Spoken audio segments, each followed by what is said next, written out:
Oh, I am a little behind schedule.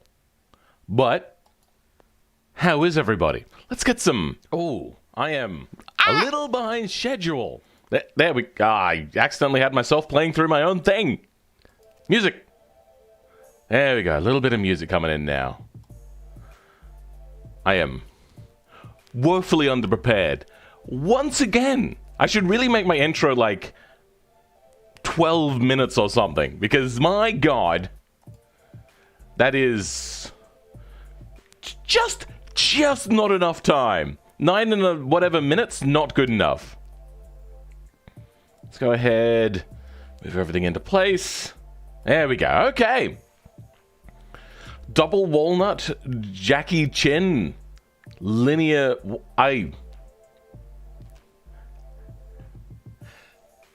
What? Anyway, we'll just brush over whatever that was. Let's start saying hello. Scorpio Gaming, welcome. Welcome to Ozzy Manderzi. Yeah, I don't think I've seen either of your names around here before, so welcome to the stream. I lulls you, welcome to the stream. Jumbo Jacob, welcome back, and Tom, how's it going? So, as far as I've been able to tell, I have 4 Toms spread around, and 2 of them today have submitted cars. And I don't know which Toms are which because not everyone has exactly the same username. Fan diddly tat. And there's 2 Toms in the chat now. Welcome, Tom Keck. My God, are you guys trying to confuse this very easily confused man? Jesus. Yeah, I made it this time. Ozzy Mandalas. Ah. Ozzy Mandias. Ah, okay then. I changed mine. It was originally not John. Not John. That name does sound familiar.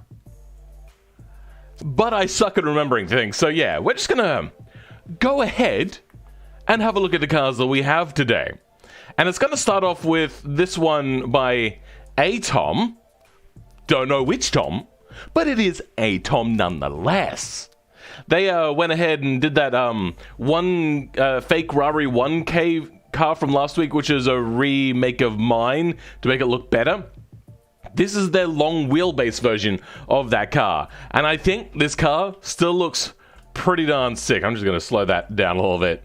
Yeah, I think it looks pretty good. So they've cheaped out on a few little details here. Other than that, though, this thing looks pretty wicked. It makes me happy in the pants. And then in the back here, we've got a nice reflective sort of shiny perspex. It just looks really good. Now, there's not much I could say about this that I didn't say last week, because it is basically just a long wheelbase version. Now, when taking that thumbnail picture, I did notice that this thing scrapes chronically. So, I'm not actually expecting a huge amount from this. Also, fixtures just fall off all over the place. It's not the most well-made vehicle, but if the wings stay on, I will hazard a guess that this thing will probably be faster than the normal one, because the normal one was super skittish because of its short wheelbase. Why is there 4 wheels and a black spike in the background? We'll get to that. Let's suffice it to say, I don't know. Anyway, so yeah, once again, they haven't done an interior. Disappoint. But the engine, we have the same engine. Big ass, probably 1,000 horsepower or more, flat 6. Then all around we have, yep, still all-wheel drive, correct number of pistons on the brakes, and some push-rod suspension on the front. But it's all kind of like encapsulated in whatever this fixture is. Oh, okay, if you get to a really low angle, this thing starts to not look quite right. Also, what are these? Are these meant to be like spotlights or something? To like fill in for the fact that I just realized that these are carbon fiber and not actually headlights? Would there not be some sort of regulation on how far apart or how close to the edge these lights have to be? I feel like that there would be. Because if you're driving down the road and you got like really narrow headlights and it's like a particularly dark night and the other person isn't with particularly good night vision, they're going to see that and think that maybe it's a motorcycle, because that is really close lights. Aside from that, though, I do like the massive kind of Aston Martin Valkyrie kind of cutout we got going on here. Then I will say, we have a massive amount of air coming in, and not a radiator in sight. Okay, sure. It could just be for airflow. Then we have a few ducts up here, but they're not particularly big ducts. And then out the side, we have a little bit of a duct. Not a huge duct. Okay, alright. Still, it is ducting out the air. Then when it comes around to the back, there's not a whole lot of ducting here either. There's one ducting here. Maybe you could classify that as a duct of some sort. Is that even actually... That is actually ducting material I put in there. But this isn't ducting either. So even though they thought about it a little bit, that is a ginormous amount of air, and then you're compressing it as it goes further back into the car, which is going to cause aero drag. It's going to cause a lot of drag, having that much aero coming in and not much aero coming out. So if you actually look at the Aston Martin Valkyrie, let's bring up a picture of the Aston Martin Valkyrie. Not the Signet. I do love the Signet, though. Valkyrie. There we go. So, as you see here, the Aston Martin Valkyrie has massive openness here. But then if you have a look at the, have a look at the back. Look how much aero there, expulsion of air there is there. And if we have a look at the side, if that loads in at any time, you can see here that a massive amount of air can flow out of here.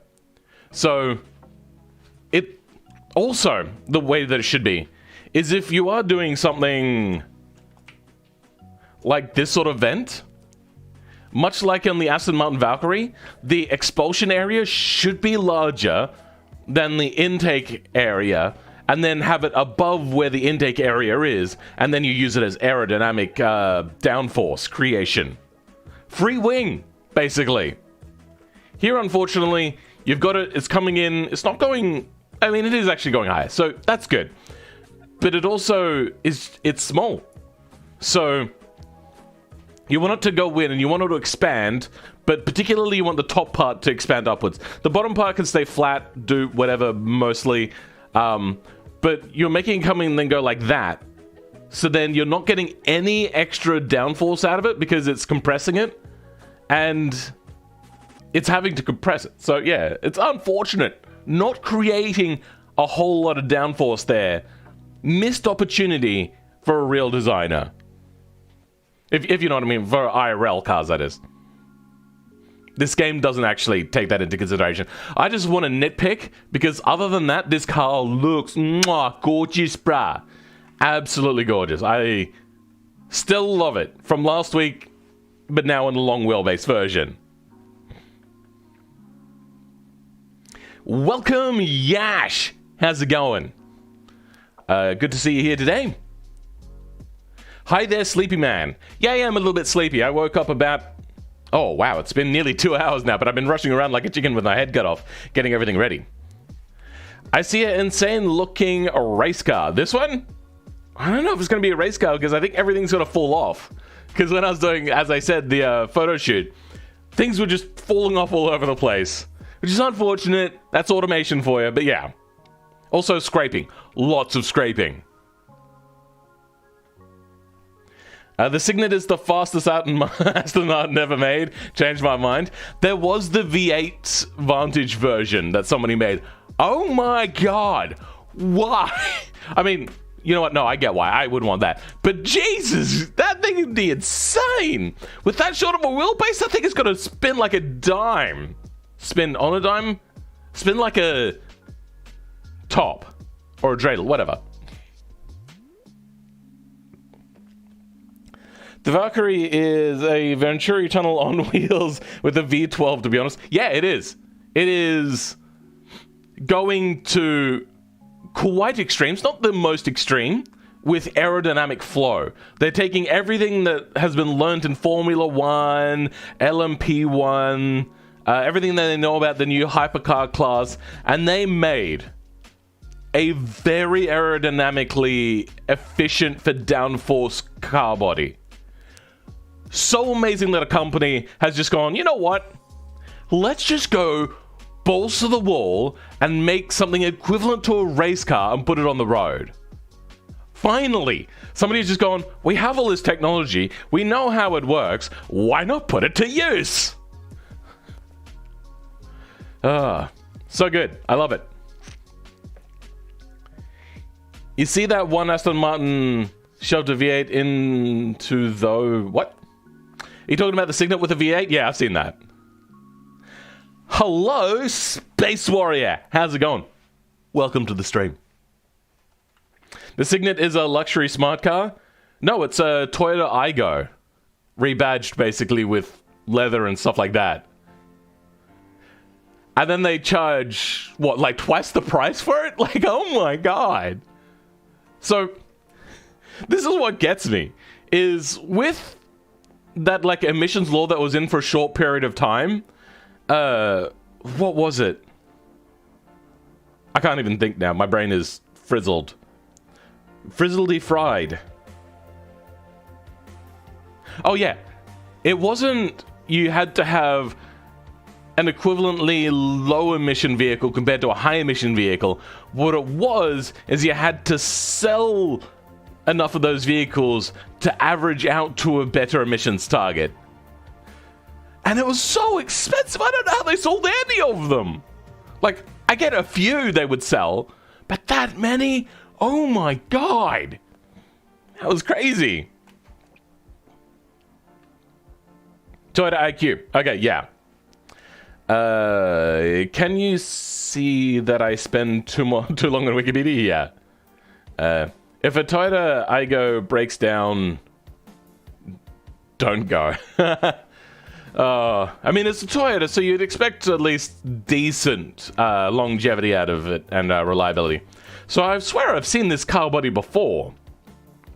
But we've got it again, nonetheless. I'm assuming if there was problems with it last time, then it'll be fixed now. So let's have a look.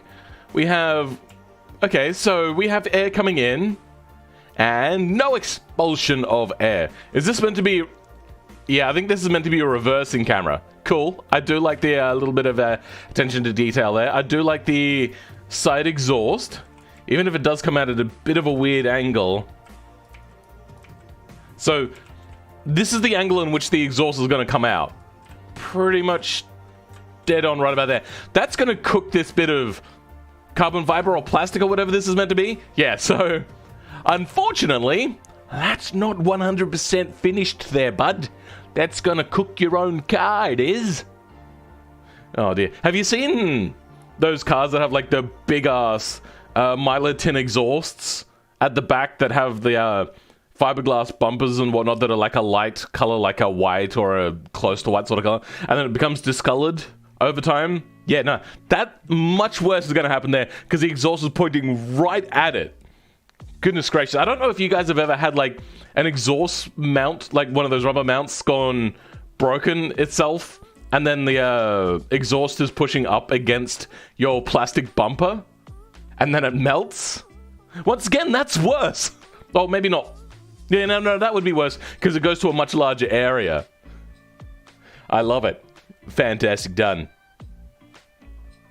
Signet is basically if Dodge made a smart car because big V8 tiny car. I love it. Because who cares about corners? So, the Signet didn't come with a V8. One customer, who is a long-time Aston Martin customer, asked them to sell him the car with one of the Aston Martin V8s in it. Also, I don't think it was a big V8. I think it was like a 4-point-something liter. Though I'm not entirely sure. You've got to join one. Cockballs. Okay. Interesting name, but welcome, Mr. Weirdly Named Person, to the stream.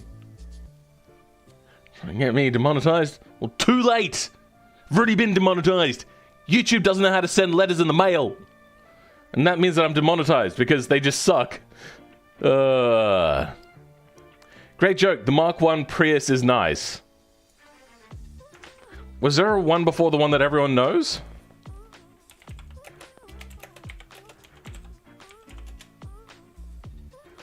Oh, there was a previous one. I thought so. I was thinking like, there was one beforehand. Yeah, so this car is so ugly. Now, the Prius, I could excuse, because it had actually a few nice styling details for the day at least. I don't know whether it's held up pretty well, but like, these lights were pretty cool back in the day. The low amount of grille on the front also looked quite cool. And then this tapered rear window kind of looked a little bit reminiscent of your, like, Ferrari's Mustang sort of fastback sort of design. It looked quite nice in a few minor aspects. And then the rear end of it also looked fairly decent with its crystal tail lights. If it's going to show me the rear end.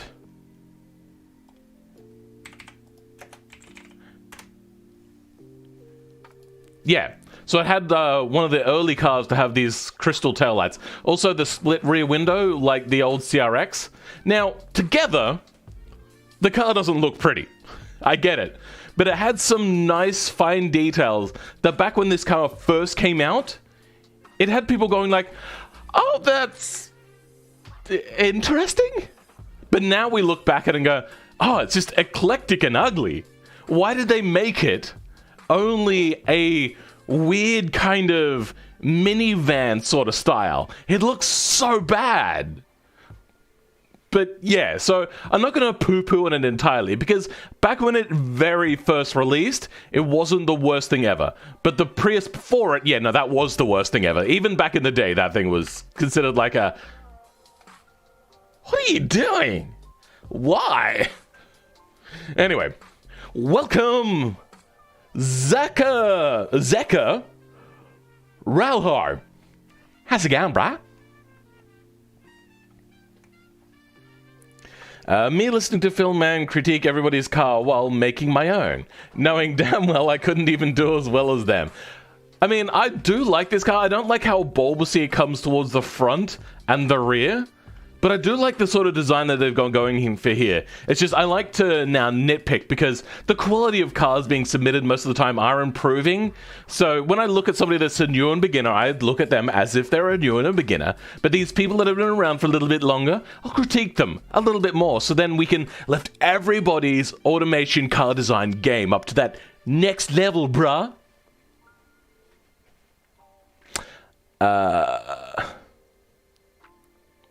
Have seen a burnt Ferrari, that's what that car is about to be. This? You think this is gonna burn up? Oh, yeah, because of the exhaust. Yeah, good point. Now, on the back, I'm a little bit torn. In automation, this would look a lot better because this wouldn't be that stretched out kind of ugliness, and same as here on the wing. Unfortunately, automation's... So, this isn't a BeamNG issue. This is actually an automation issue. It has to do with the UV unwrap, I'm assuming.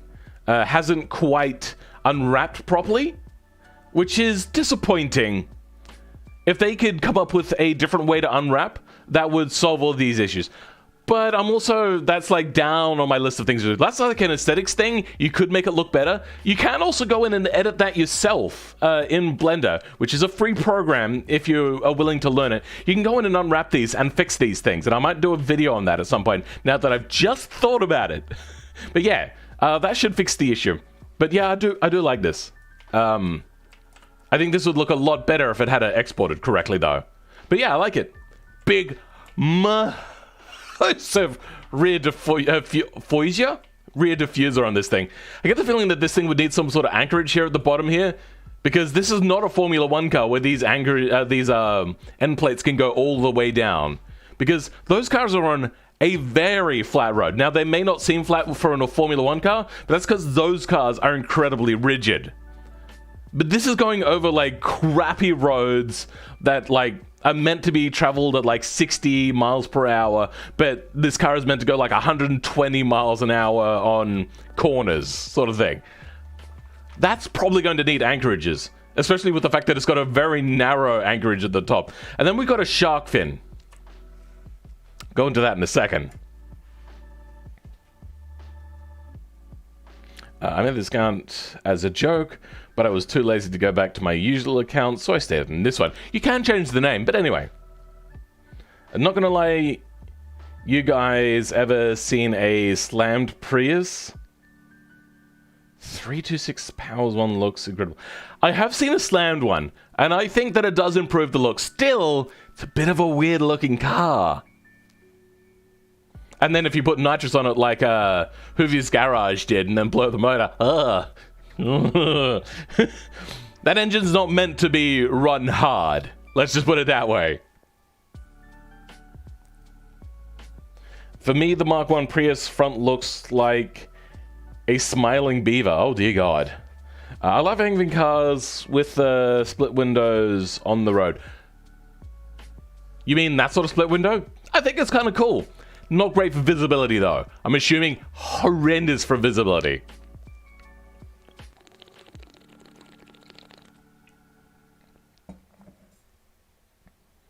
Because you can see through the car and to one car ahead. I'm confused now. How's the rear of it? What do you mean? Well, howdy. Welcome! I am 3 Firebird to the stream today.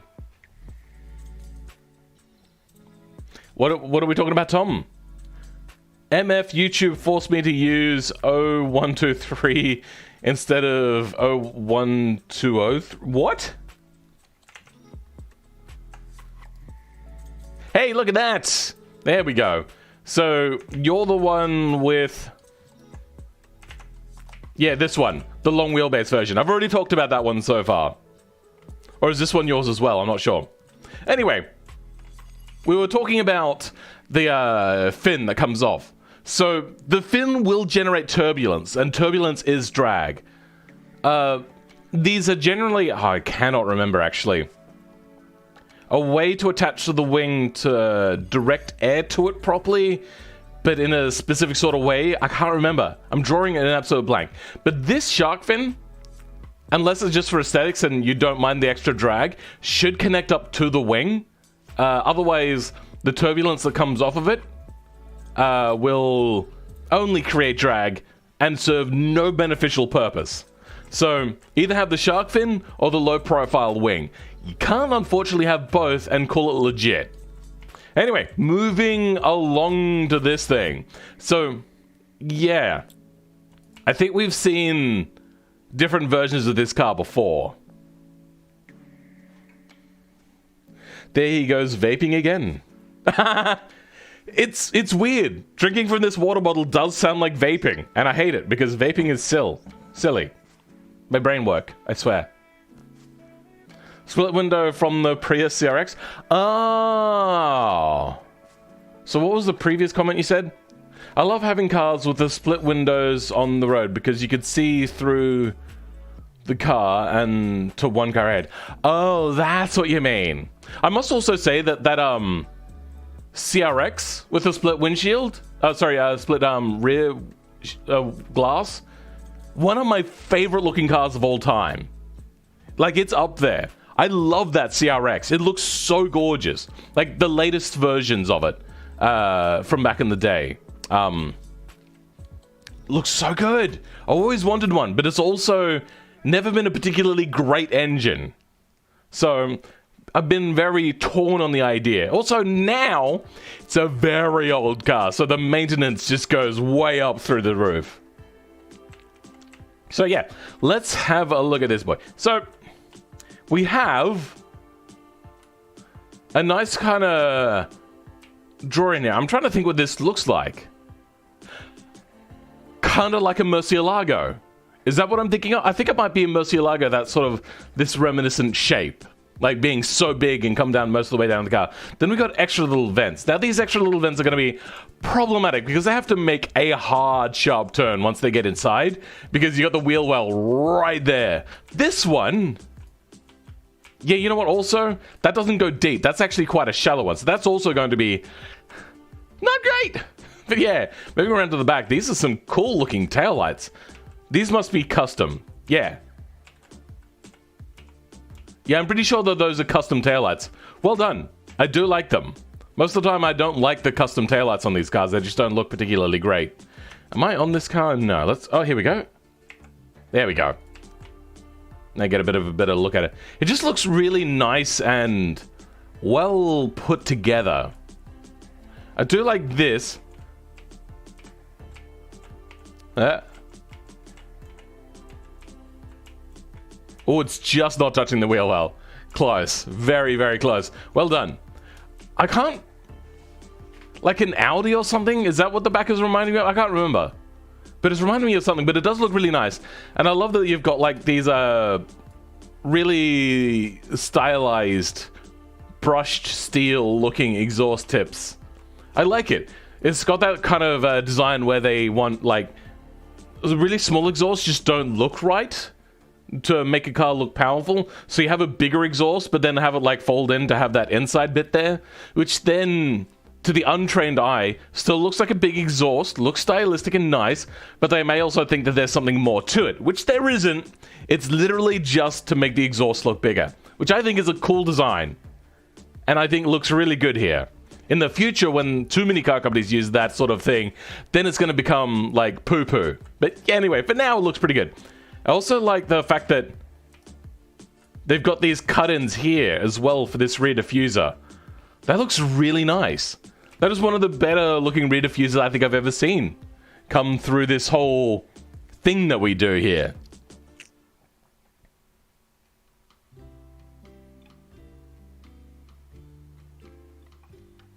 Hurricane? You reckon the side looks like a Hurricane?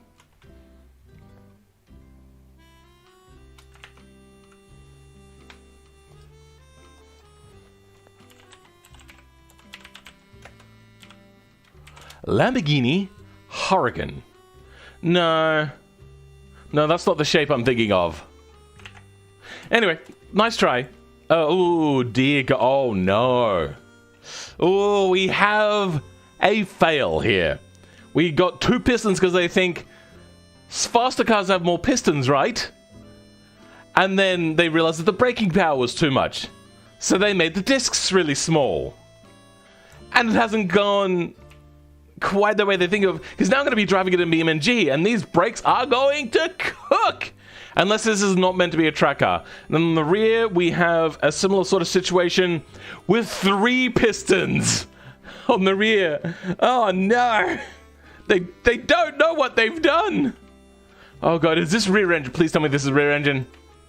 Okay, at least it's rear... Oh my god, it's an east-west as well. This thing is going to be problematic. We got twin turbo, V6, quad cam. You can't get much heavier than this. So this car is going to have quite big problems with handling, I'm assuming. Once again, I do like the fact that they've got a the heating element on the rear window. I think that's a really great little touch there. Even I know about brakes egg 00 hub. Anyway, then the front. I do like the front. The front looks pretty good here. Got this nice sort of contiguous design between the headlights and the grille. Then this is like the angled sort of thing, which I always try to do myself as well. Where like the lines are coming in here and then the lines coming here. I believe it's called leading lines. And I do like that. Then they've also got this sort of design here, which is a... Can't tell actually what I'm looking at here. Anyway, then they've got some more ducting in here. Wow, they've got ducting on the brain here for this car. They got so much ducting. And then there's extra ducting on top. Is there? Maybe. Who knows? A lot of ducting here. And then they got the extra little lip part here, and then the smaller lip part, which I think actually would have looked good if that was plastic colored. Still, I like it. And then this grille is blacked out. So we're probably going to have cooling issues, but then it takes the air in through the rear.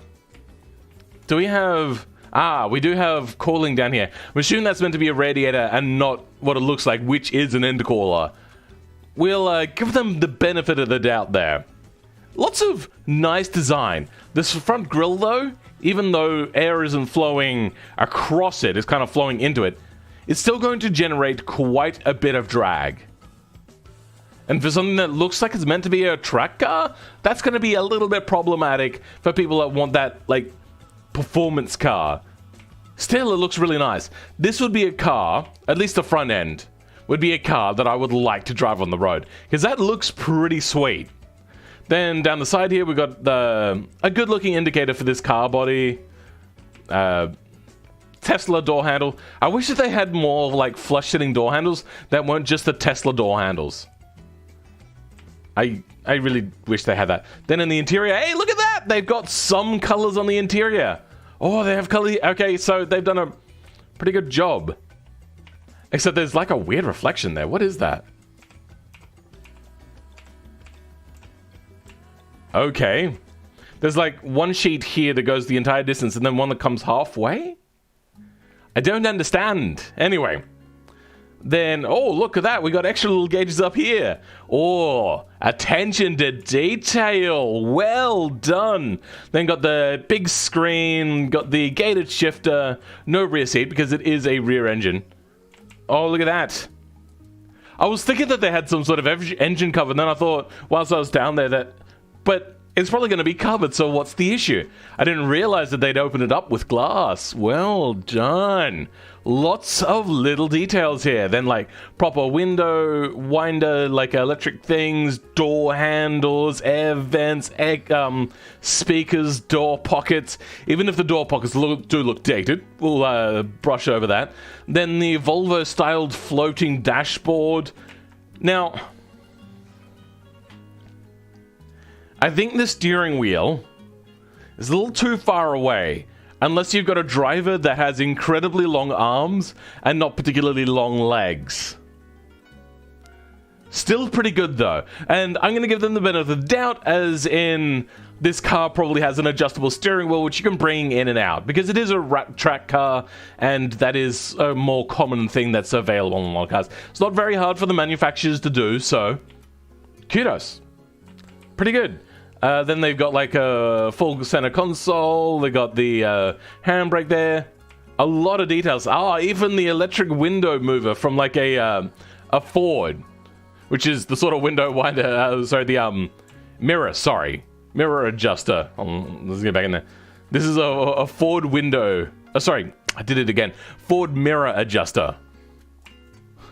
And I have that on my car. Let's have a look inside the door here. All right. Anyway, so. Brakes are wrong. Hopefully they don't cook though. This vehicle might be incredibly light. Who knows? We got McPherson strut on the front, and it's not cheaty all-wheel drive, so this is just rear-wheel drive. So they are banking on this being a what do you call it? A homologation car. So this is basically one step before race car. They've released this rear-wheel drive sort of thing that's meant to be for race. The Aston Martin Fjord Grille. A little bit.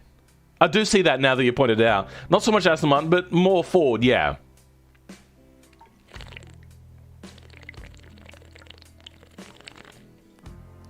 The car may not perform as good as it looks. I agree. Unless they have actually properly tested this, and it only looks bad on paper. It could handle well. So far, we're only using our brain to kind of bench race this thing. We haven't actually got that out here. Now, we do also have some error on the back. I'm not sure if this is actually a diffuser. It may or may not be, who knows. And then on the front here, I don't see any wings. So, we'll see that when we start testing it. Also, what is... Okay, I know that fixture. I do like that fixture. You do have to use it on a pointy-fronted car, though. And they've done well here to use it. I would use it more if I had more of that. But not a Fjord Crown Vic? Yeah, sure.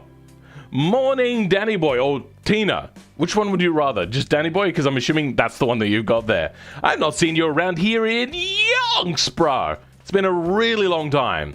But yeah, next we have... I hope people could just tell what this is by just looking at this. Now, when I read the description of this car, I was like, I don't know what they're referencing here. But then I opened it up in automation when I had to export it, and I was like, I know exactly what that car is. Now, if you don't know, this is from Initial D.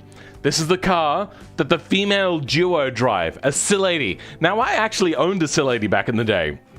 And they're not a very good car, if I'm going to be honest. They looked good for their time. Now they look dated, but also kind of good. But yeah, no, yeah. Didn't Ford steal the design from Aston Martin? No, what I'm saying is this is not so much an Aston Martin design, but a little bit more of the Ford end of the design. Of that sort of thing. Because the Aston Martin still does have the, kind of like hump in the middle of the grille, if you know what I'm trying to gesture there and say. Been busy with War Thunder. Fair enough.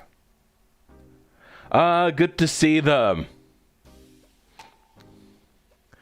Beamer S car is here.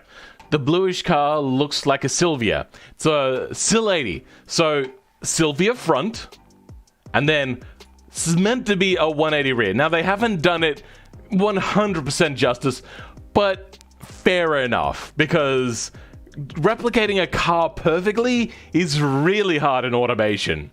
But still, I do appreciate the amount of effort. I even like the fact that they've gone with the correct side drive.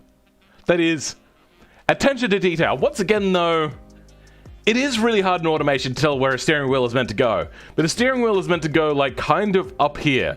Steering wheel, if you're low in the car, will get in the way of viewing the road if you got the dash in the right place. Because the dash is also in the wrong place. The dash is meant to be, like, up here. Also, they haven't enclosed this gap, which I talked extensively about last week. You get a quarter round, you stick the flat edge of the quarter round spherical 3D placed object, and then you rotate it around so then the tip of the round part fits right there, and then you've filled in that gap nicely. It's not 100% perfect, but it does a really good job. Anyway, so they've got the interior, they've got the correct side drive, steering wheel not entirely placed correctly, but still pretty good. Well done. I am excited to see how this thing drives and to see whether it drifts as nice as it looks. What sort of tires do we have on here, though? Ah, we have sports tires. Okay. Cool.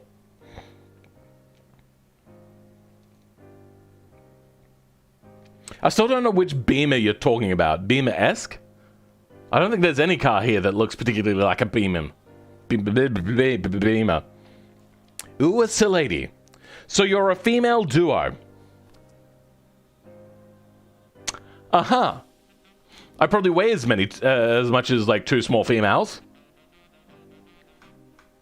Maybe a bit on the rotund end of the scale. Take the Silvia's front and paste it onto the body of... Yes, correct. So the 240SX, I believe, is only a North American thing. Japan was basically the only place to really get the 180, and that was because it came with the 1.8 liter. So I can't remember. Was it the CD18 or something like that? C18D? Yeah, C18D was the engine. Later on, it did come with a 2 liter, but the 2.4 was very specifically, I believe, only a North American thing. But yeah, so usually naturally aspirated or turbo. I think the very last versions came with a 2 liter, because I know at least in the Sil80 form factor, it came with a blacktop RB20 DET.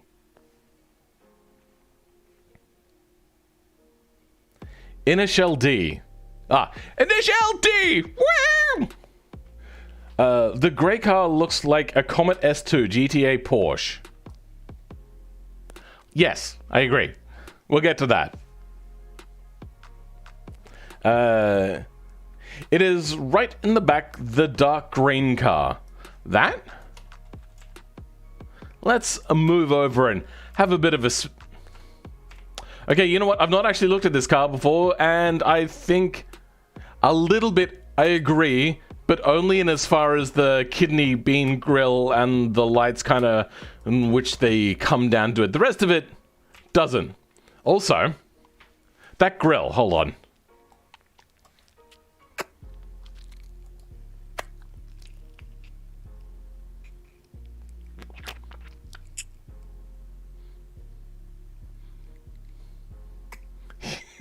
That's what that looks like. It looks a bit weird, is what I'm getting at.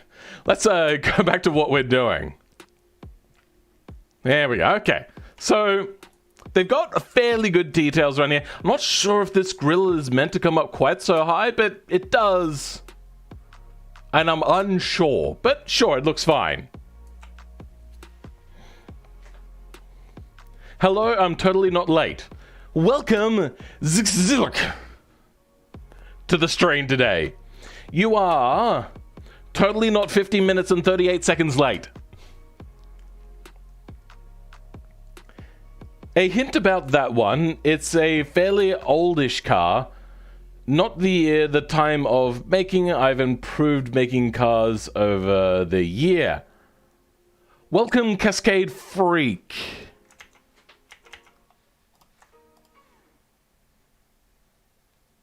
Yeah, I don't know who you are. Your name is not on the list.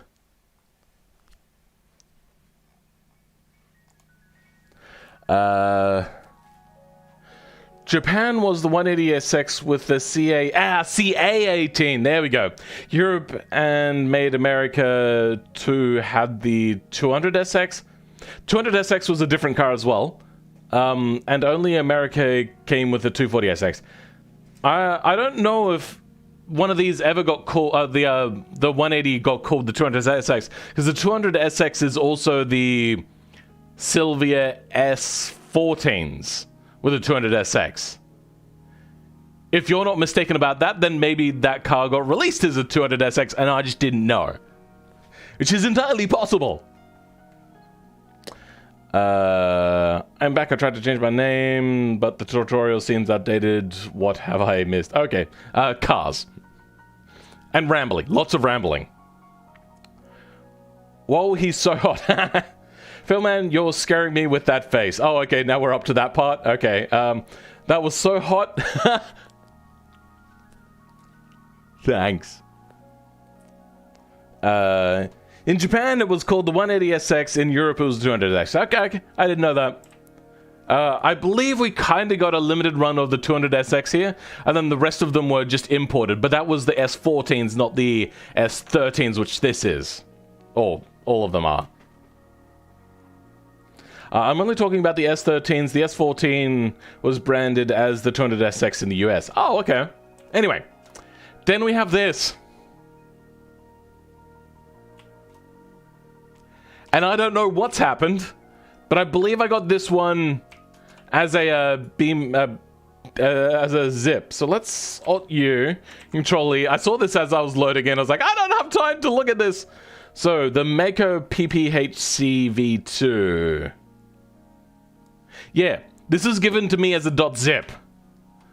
So that tells me that this person did not test this whatsoever, because it has not come out right. Also, hold the... Yeah, wheels are not offset correctly, body is missing, parts everywhere. This is not gone, I'm assuming, the way in which they wanted it to go. So this is Broken Ursa. Broken Ursa usually doesn't stuff up this bad. I'm having problems remembering which other cars that they've submitted, because there's just... What car? We're up to like somewhere around 200. Now there's a few lines skipped and whatnot, so 224 is not 100% correct, or accurate I should say. So about 200 cars. I can't be expected to remember them all. So unfortunately I don't know what their quality is usually like, because my brain is drawing an absolute blank. But I know that their quality is not this bad. So I don't know what's happened here.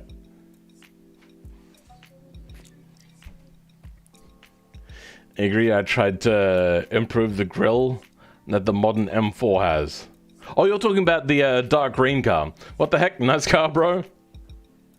What in tarnation?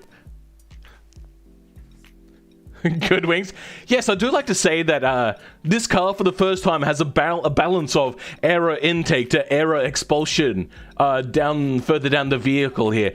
Really well done. Much better than anybody else. As you can see, it's like perfectly balanced. You only have a small amount of frontal area intake, and then, as I said earlier, you have to have the more expulsion on the rear to help with that expansion of air, and that's what they've done. Bellissimo. Well done. Oh dear God. Let's move on. We'll deal with this one a little bit later when we come around to that car, but oh my God. Does it drive? I don't know. I have no idea. The boss would be scared of this mess of a car. Yeah, probably. Little Pac-Mac, welcome to the stream, bro. I'm assuming, bro. Connor Mehring, welcome. Unless I've already said hello.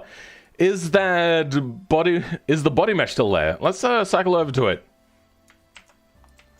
A resemblance of what it's probably meant to be is there, yes? Oh dear God. Also, automation needs to split the collision mesh down the half, down the middle, and then mirror on either side, not this way in which they've done it. A nothing box. Thanks, Brev. Alright, cool. Let's move along. I'm not too sure if these two are the same person. So the Turbo S is by Creator, and they've not submitted another car. So these are not by the same person. They just happen to be at the same day. And they don't look the same. Like the big frontal grille, yes, they're both the same. But the headlights are different. The vents being in similar places, like too high, are not the same vent grills. Got a few knacker ducks here. Lots of livery. I do appreciate a good livery on a car. Wheels are similar, but quite different. So they've got the inverted U sort of look where the U's are pointing inwards, and that's got a similar thing where the U's are pointing inwards. But it's also a very different sort of design. And then the exhaust, we got quad exhaust at the back here. Ooh, and quad exhaust at the back there. Yeah. This one's got a duckbill and a wing hanging off the duckbill. I am not holding out hopes, if this was in real life, that would hold up to the stress of any sort of meaningful downforce.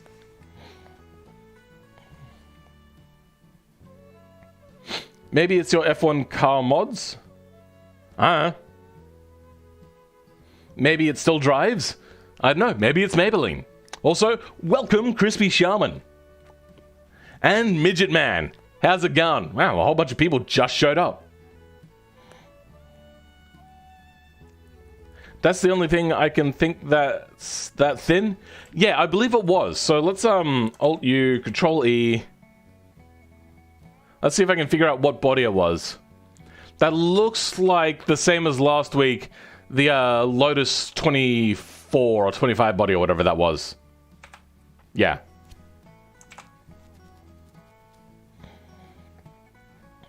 Hey, yo, what's that invisible car looking thing? If you're asking that question, that means that you just joined us like literally a minute late. I think this last car had bad security rating, but you can feel the breeze when cruising countryside. Sure. Welcome, Gail, to the stream. How's it going? Well, what a good design. I'm assuming everyone's still talking about that one. Heyo, I'm gonna be gone for a bit. I'll be back later. Serious question, Phil. What do you expect from a real-life rally car replica to get 10 out of 10 from me? I don't think 10 out of 10 is possible, because every time I've seen something that I think is like the pinnacle of good, there's been things afterwards. So I just generally as a rule don't give 10 out of 10. But if I can drift it quite nicely with good handling, with not crazy amounts of oversteer to the point where driving in a straight line is a problem, but not too hard to initiate in the corners, that is the most I can really ask for.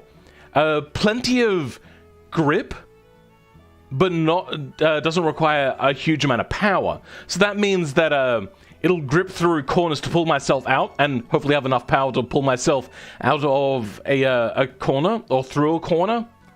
But not too much power as to the point where I'm going to build up so much speed that I'm not going to be able to brake unless, as soon as I could see a corner away off in the distance, then I start braking, and I only just pull up in time. That's a problem. So 400 horsepower on a very grippy car, probably good. 500, sure. 600, you're starting to get quite excessive. The diffuser, if it's not 3D in, I would fall... What? This one? Yeah. So this is a problematic wing that wants to detach, and I can already see... Oh, that was the wrong one.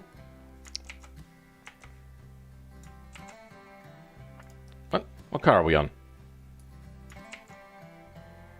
What? There we go. Yeah, as you can already see that this wing is glitching out. So this wing is going to want to detach. Unfortunately, not all mods are made equal, and this wing is just... Oh, diffuser is just problematic. Oops, that was the wrong button. Anyway. Oh, as you can see there, it just fell down that time I spawned it in. So yeah, that wing is already falling apart. I'd also like to point out that, oh yeah, it just falls off entirely. This is a very shallow angle diffuser.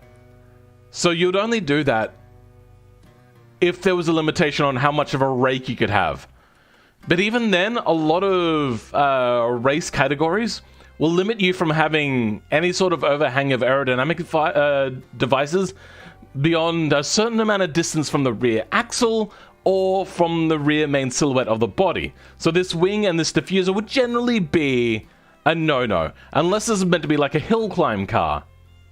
But very specifically, only Pikes Peak, as I believe Pikes Peak is the only race event that has a unlimited division where this would be allowed.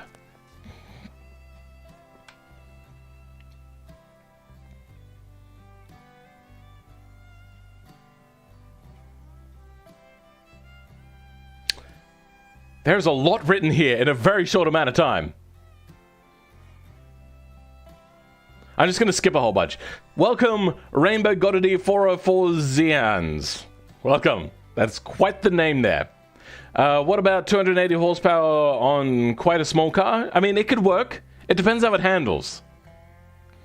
Chevrolet Impala, that's a good-looking race car, but wings will fall off. Hey Phil, welcome! Fanny Faxbear, how's it going? Design flaw? Yes, the design is touching the floor now because it's falling off. What? Welcome, Tropos Z. How's it going? Are you Brazilian? What? Everyone's talking to themselves now. Welcome, Chris Games, to the stream. There's a lot of new people. What's happening? Why aren't people just trickling in? Why are they coming in clumps? And then I have this wall of text to read through. I'm dyslexic. Anyway, would putting air vents near the wheels on a car in automation affects the speed of the car in BeamNG? No. Unfortunately, the exporter is not that... What would you call it? Advanced? Would probably be the word. Detailed? And also BeamNG also isn't that detailed. I just like to say that if you're trying to design something that looks like it's meant to be from the real world, those sorts of things matter. Anyway, so yeah, big frontal area. Let's see where it expels. No, we have more intake here, and then more intake here. So far, we've taken in a huge amount of air. Where does it come out? At the rear? I'm unsure as to what it is that I'm meant to be looking at here, especially with the fact that the wing is falling off all the time. So, I'm not entirely sure what's meant to be done here. Now, if you have a look at Porsches, most of the time they don't actually have a lot of air intake, unless it's an older Porsche.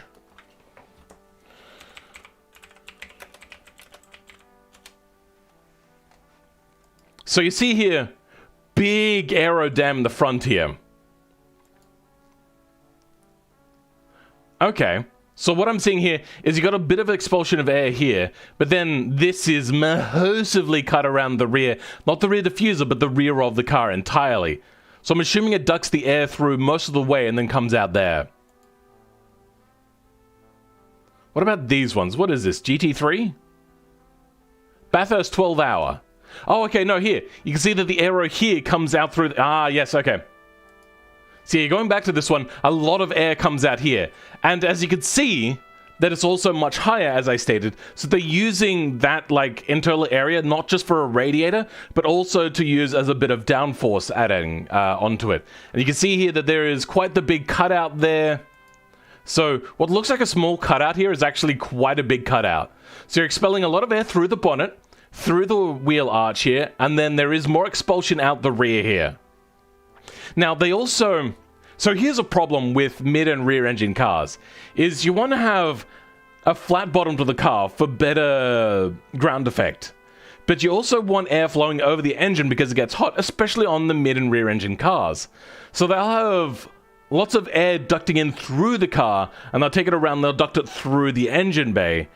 But then they can't have it just expel anywhere, so they have to have a gap between the body and the diffuser to let that air out. Otherwise, the engine will overheat. Even with a good radiator, it will still overheat, because there's parts of the engine which don't get coolant to it. Unless they do crazy extra ducting and all that sort of stuff to... Sorry, not ducting, cooling to get around. I just saw this thing. This looks sweet. That looks really cool. I like that. I don't know if that's new or old, but it looks new. That's cool.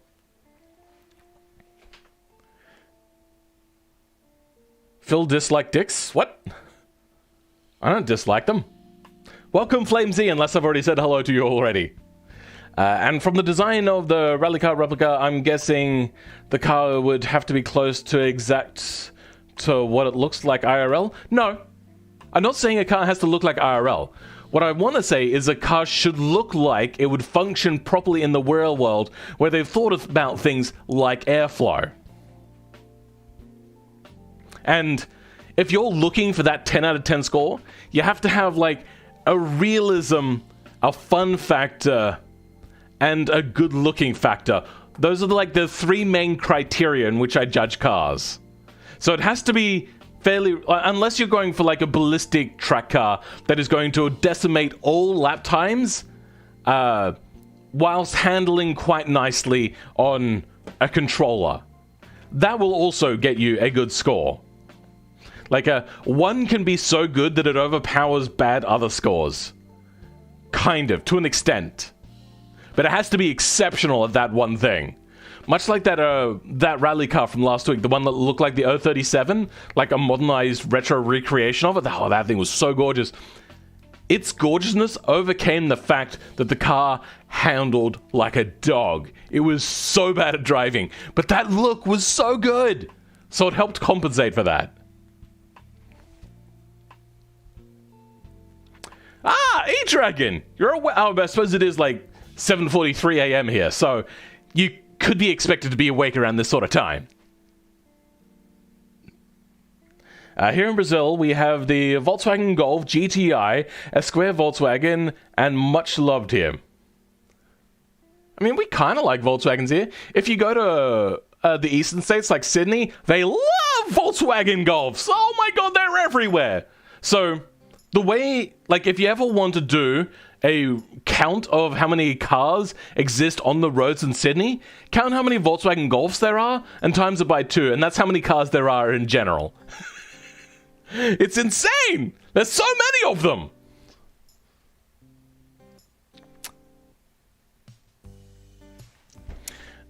Depends, Space Warrior, how replica base are you? Oh yeah, if you want to create a realistic car, and it handles like garbage, then it better handle like garbage in real life as well. So, being true to a car, the realistic factor will overcome its fun factor if the car handles like garbage. Okay, my keyboard is bugging out. Yeah, all right. I have to give my keyboard a bit of a... Now, this is an expensive keyboard. I was tired of keyboards breaking all the time. I don't know what it is about me, but keyboards break a lot around me. So, years ago when I had income, probably like 2.5 years ago, I spent $178 on this keyboard. Oh my god. It lasted like half a year and then it broke. And then it said, oh no, it's probably your fault, bro, so we're not going to cover it on warranty. What the hell? So, never buy TT Esports by Thermaltake. They're shit. I hate their company. I hate their business practices. How can they charge this much for a keyboard that can't stand up? I think it's because I eat noodles around them, and maybe sometimes it splashes in there, but why is it not easy to clean? Or why is there not some sort of like film protection for people that do that? That's the only thing I can think of. Otherwise, I don't usually bang around keyboards, but this one has like some sort of good longevity where if I just bang it around a little bit, it'll work for a good week. So garbage. It's almost 10:30 p.m. there? Yeah, here it's 7:46 a.m.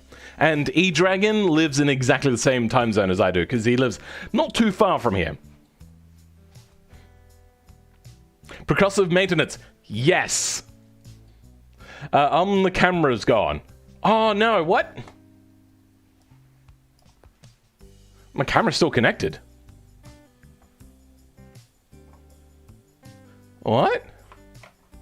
Did I... Ah, okay, hold on. Yep, I pulled a cable out.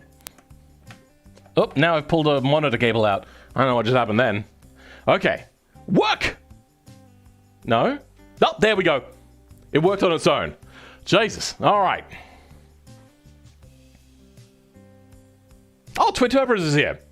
Is that the Phil Man? Yes. Here in the flesh. All gorgeous. Pretty. Welcome, Rye. I have not seen you here in a stream before, I don't think. Anyway, I'm trying to make a 1-for-1 rally car like an exact copy of the car. Oh, nice. That will be exciting to see. Don't make the car, if you want to make an exact replica, don't make the car better than what it really was. That's a trap that people fall into, and I think that's disingenuous to the realism factor, and that will hurt you considerably. Because if you're going for realistic with a replica, then that's going to hurt it a huge bazonga amount. I just realized how many stickers there are. There is a lot of stickers here. This person has gone like full spastic livery. It's crazy. Well done. I love it, actually.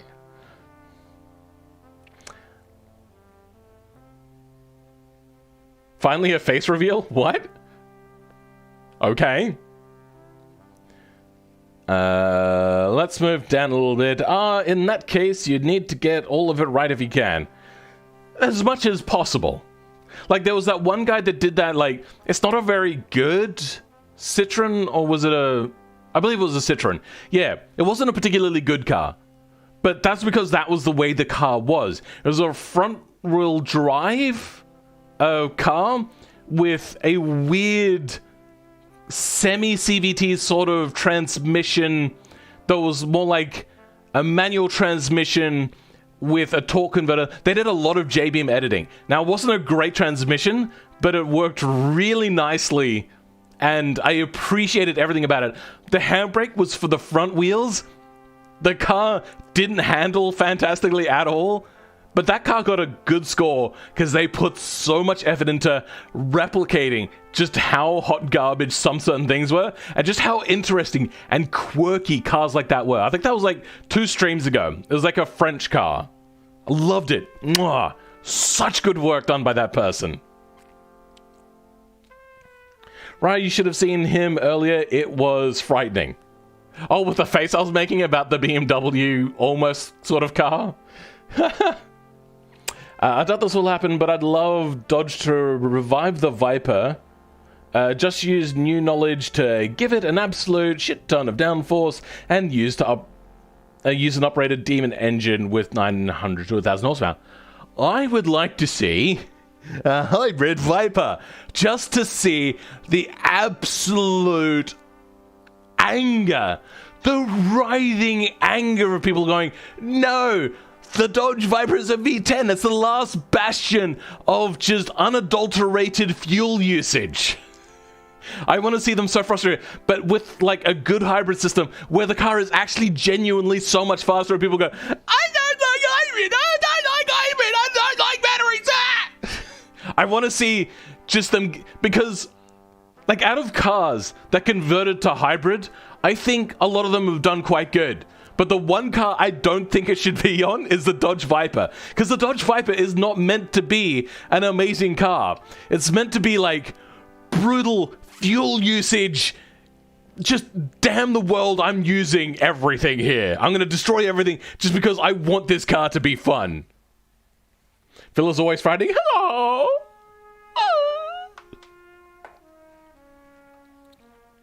Do you think a mid-engine rear-wheel drive with 1300 horsepower is overkill? If you've made it correctly, which is hard to do, but possible, no. I tried to make a GTR, blah, blah, blah. Okay, we're going to move down. We're going to skip a few of these. Do you like the new Nissan GTR 1-to-1? Is there a new GTR? Hold on, let me look that up.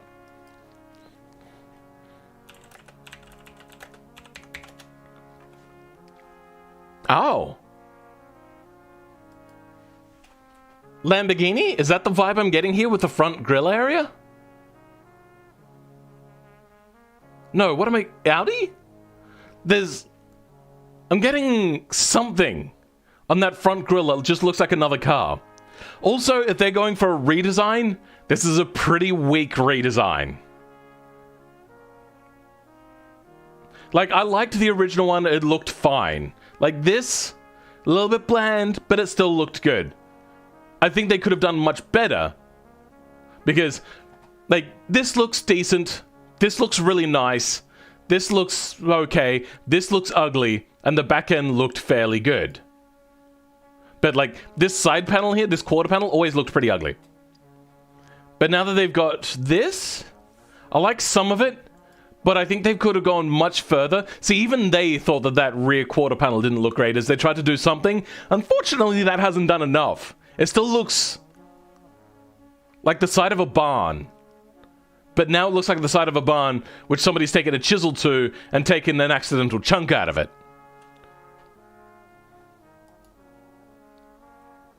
That looks like an Aston Martin Valkyrie.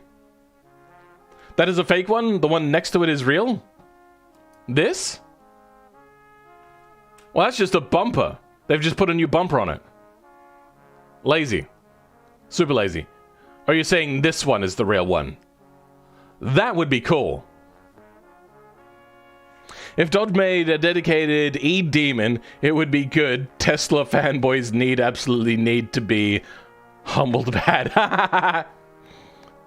Feels like it, Midget Man. Yes. What? Is it just me, or is the automation semi-slicks way too slippery? I mean, they're semi-slicks, not slicks. They need to make semi-slicks only have grip when they're on smooth pavement. Sure, okay. The front is just chaos? A little bit, yeah. Semi-slicks suck at non-pavement. Big, thick, yes. Hey, Thomas Piscelli. How's it going? Hello. Now is mine. Now I'm the right Tom Law. This is the third Tom we've had in chat. You're playing a shell game.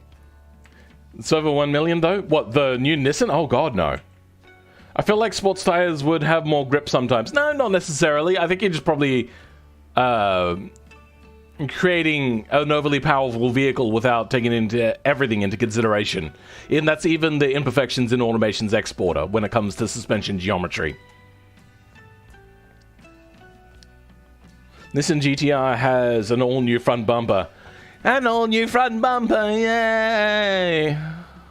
Welcome, DC, how's it going? I'm sure there's some J-Beam stuff you can do to simulate slicks. Yes, there is, it's quite easy. But knowing what a real amount is quite hard to do. And I think you guys are maybe overestimating what tires are possible of. You know what I meant. Capable of, that's the one. Automation 11.6 don't seem too grippy. They seem pretty grippy to me, but that's where the minimal tire wall tread depth and other stuff in the J-beams gets to work. I'm excited about Dodge's electric muscle car that's going to come out, but I don't know what it looks like, okay? Yes, they will have to make a cheaper one. I remember seeing a Nissan GTR doing donuts in my local mall parking lot when it was snowing. One, I wish we had more GTRs here, because they're just too expensive for us. And two, I wish we had snow here. But then again, only as long as I don't have to shovel my driveway ever. Or deal with it. I've got to hop off for a bit. It's been nice seeing you, Phil. Forza Horizon 5 tonight. Sure, why not? If I'm making an exact copy of a car, should I look at the specs like a top speed, max downforce car? Just trying to make it accurate. Anyway. Too much chat happening. I want to finish off this car. So we got a race interior, very basic, but at least they've got it in there. They also have enclosed in that gap there. Got the vertical windshield wiper, which is accurate. I do like that they've done that. Race cars generally have that. Then we have no divider, so you're going to get carbon dioxide and carbon monoxide and a whole bunch of other sort of gaseous poisons here as well from a V6 in the back. Why didn't they go flat six? Now, flat engines are good for a few different reasons. But with a car like this, it's very important. So think of it like this. If you have a lever, it's going to be fine if you start pushing on the lever this way. It's not going to do too much. But if you have, like, a lever that goes and has like an upwards L thing, and then you push the force against it all again, it's going to then lever the car back. So it's going to create less grip on the front under acceleration. That's why flat boxer and all that sort of stuff is the way you should do it for a Porsche car. Otherwise, you run into that exact problem I just mentioned. I live near the sea, so snow is rare here too. Oh, I didn't know that snow was rare close to the sea. I didn't know that. Hey, Dan Koopmans, how's it going? Welcome to the stream. Mirrors? I mean, it has mirrors. They're not particularly great ones now that you point them out. The 2022 Nissan GTR R36. Now with all new seat stitching. Let's see. Is there actually an R36?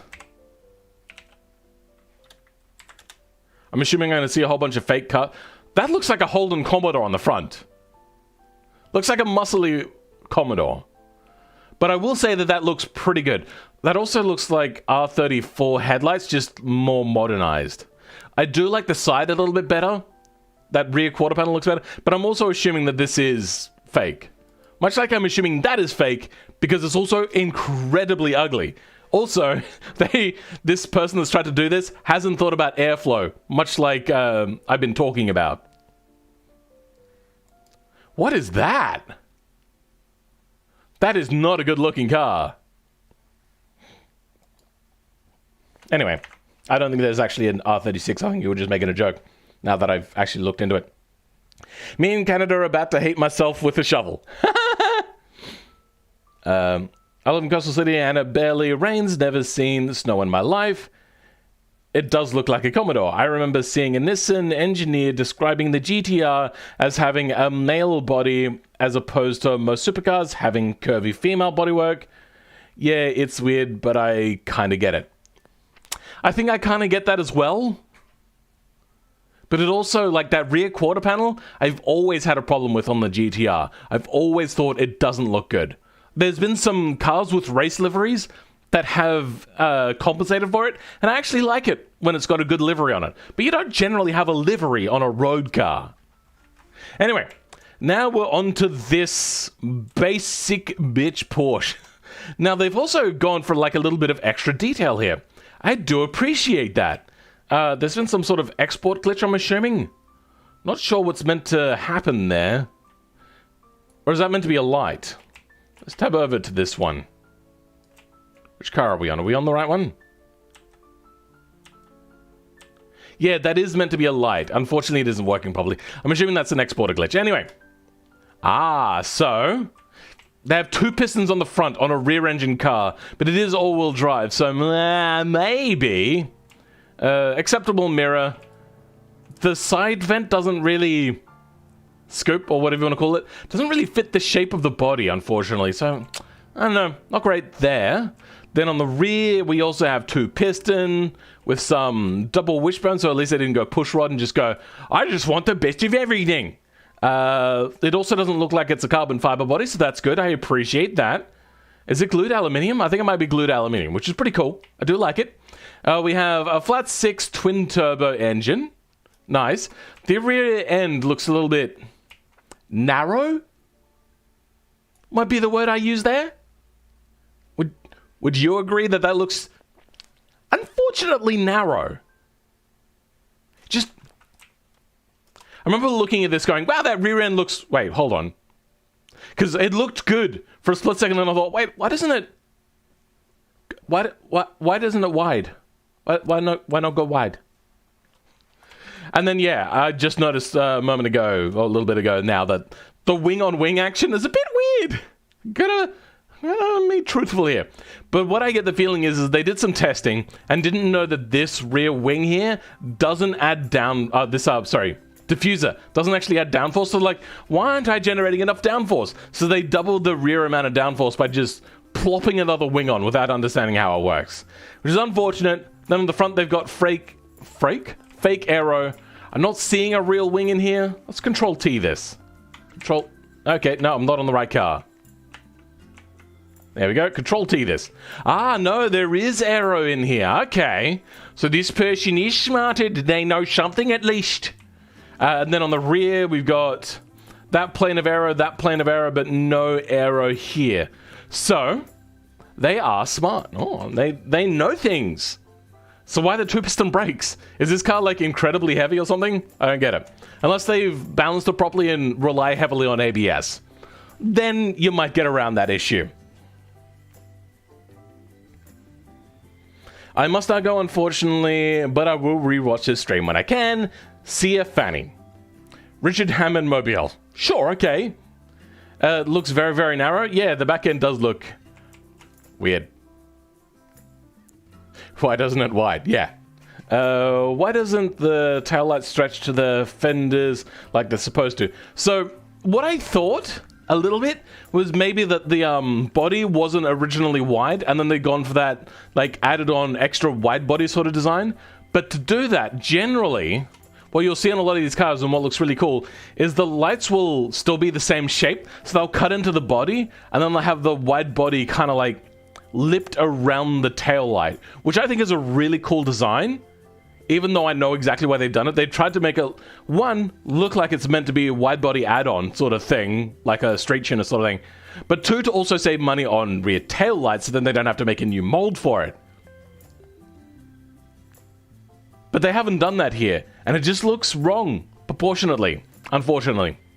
Or proportionately wrong. Oh,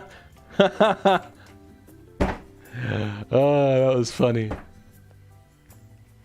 Just for you guys. Alright. Presumably caused issues in automation. Reminds me of a 911. A little bit. Probably the car body. Welcome, Rob Beamer. How's it going? Hello, does brake cooling and automation have an effect in BeamNG cars? Yes, it does. It won't stop your brakes from reaching high temperatures. It will bring them back down from high temperatures. And it can do it quite quickly as well. So if you have small brake discs because you don't know how to design brakes, high brake cooling will actually compensate that in some way. Not you think it does, it actually does. Anyway, so here we've got a very basic design. This is probably this person's like early Goza design. They've picked, unfortunately, a fairly hard body to do. Let's go ahead and get some more music queued up. There we go. I don't mind this body. but it takes a lot of effort to make it correct. Because as you can see, the side of this vehicle is just an open slab, a template for doing whatever you want on it. But they haven't really done much. Now, I think this car this car body as a standard body would be so much better if they gave us the ability to drop the height of the main body of the car and then drop the roof line. So I think this could actually work as a supercar body if they allowed us to drop the height of the body, as I said, and the height of the top of the roof line area, which is something that I can do and I might actually do in the future at some time. But as it stands, I think this body is quite hard to make look good. And I've done work with this. I did one of my hypermilers with this car, because this body is actually pretty good with drag. So, I mean, I like it, but it's hard to work with. Don't fall into that pitfall of working with this body and thinking it's easy. Along with the Ferrari, this body is incredibly hard to work with. They've done an amazing job to make this look good. Otherwise, it's super hard to work with. And also the NSX body. But that's predominantly because those headlights don't really match anything. Like the headlight area doesn't match anything. Good to know, thanks. You're welcome, bro. This is mine. It's old now? Sure, okay. If you don't want an old car, you can remove it. But now I'm gonna poo-poo all over your old car. What breaks more easily, a piece of dry spaghetti or the BMW E60 M5 engine? Sure, I don't know. I'm assuming you'd have to do scientific tests to make sure that one is not weaker than the other. Your skull after Magpie hits it? What? Okay. Alright, so let's have a look at the interior now. And Poo-Poo will... Oh, they've got the drivers on the right side! Yes! Well done! Somebody knows which side of the car to drive on. Unfortunately, you won't be driving this car, because you'd have to have no legs and it's got pedals. So that doesn't work. Also, the pedals are back to front. If you're right-hand drive, the accelerator is on this side. And then the brake and the clutch and whatever on this side. Yeah, brake in the middle, clutch and... yeah. So, there's no room for legs! What are you meant to do with these 1970s seats? But I do appreciate that you have done an interior. That's more than most people. But yeah, no, unfortunately, that's where legs go. But at least they've got the steering wheel out far enough. Unlike a lot of other people where they have the steering wheel like up where your knees are, so you'd have to be like hunched over quite a bit to get to the steering wheel. I'm still happy with the way it handles. I'm British. All right. So we'll see how this thing drives at least. The front end is also quite basic. You've got just the generic cutout sort of style grille here. Now, I don't mind that. But to make it work, you have to kind of have it meld with the other design. As you can see, you got a leading line here. And then you got a leading line here, but they don't really seem to match angle particularly nicely. And also the fact that this is an incredibly sharp line in. So you can get patchwork, which is a mod in the workshop. Every single time, that is my #1 mod. I suggest everyone get it. And you can get like curved bits to go in. And I think that would make this one a little bit nicer because the automation's default grill sort of way in which it just cuts in so blatantly like that, not particularly great. But yeah, at least it's not an offensively ugly design or an ugly design at all. It's just a bit basic. Basic. Anyway, yeah, so got a nice little bit of extra detail here they've put in. I do appreciate. It's a bit weird. Like, we've got the boot line that comes down here. I wish you could choose your own boot line sometimes. But yeah, so you got the taillights into the boot, which means that the taillight would have to be split, but split down the middle of one of the lenses, which is a bit weird. You wouldn't have that. So yeah, we got some aerodynamics. Let's have a look at the suspension, brakes, and all that sort of stuff. We have double wishbone on the front. Oh no. Oh no. They've gone 3-piston on the front. Oh no. On a road car, that would be a questionable choice. Here it's even worse because it's BeamNG.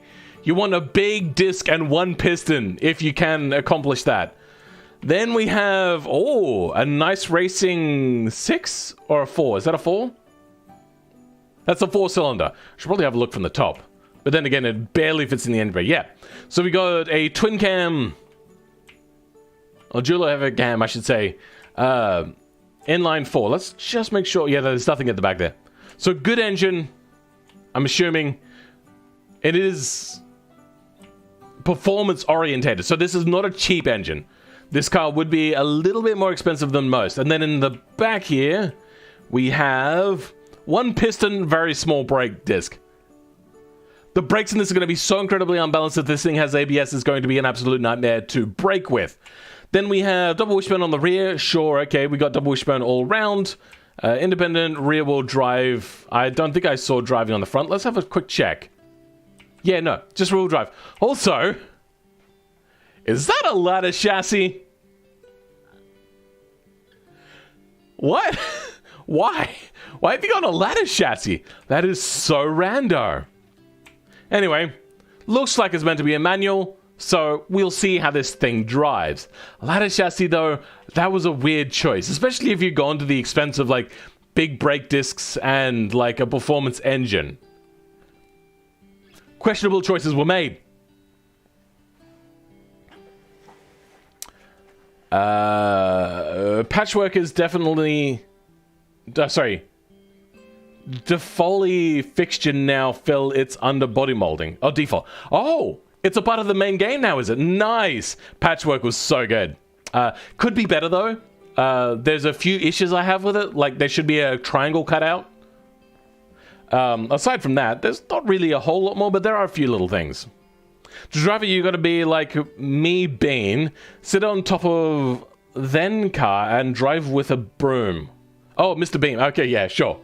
I think there are also some export mirrors errors in the colors for the interior. Yeah, no, it'll be shiny, unfortunately. That's just a thing about automation at the moment. It's unfortunate.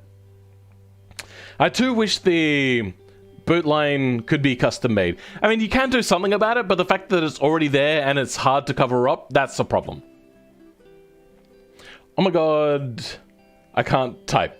Per. Sorry for the front brakes. I'm using one now. I4 2-liter. Wait, that's a ladder chassis. What the potato? In automation, this car costs $25,400. That was the wrong one to go to. There we go. That's the one.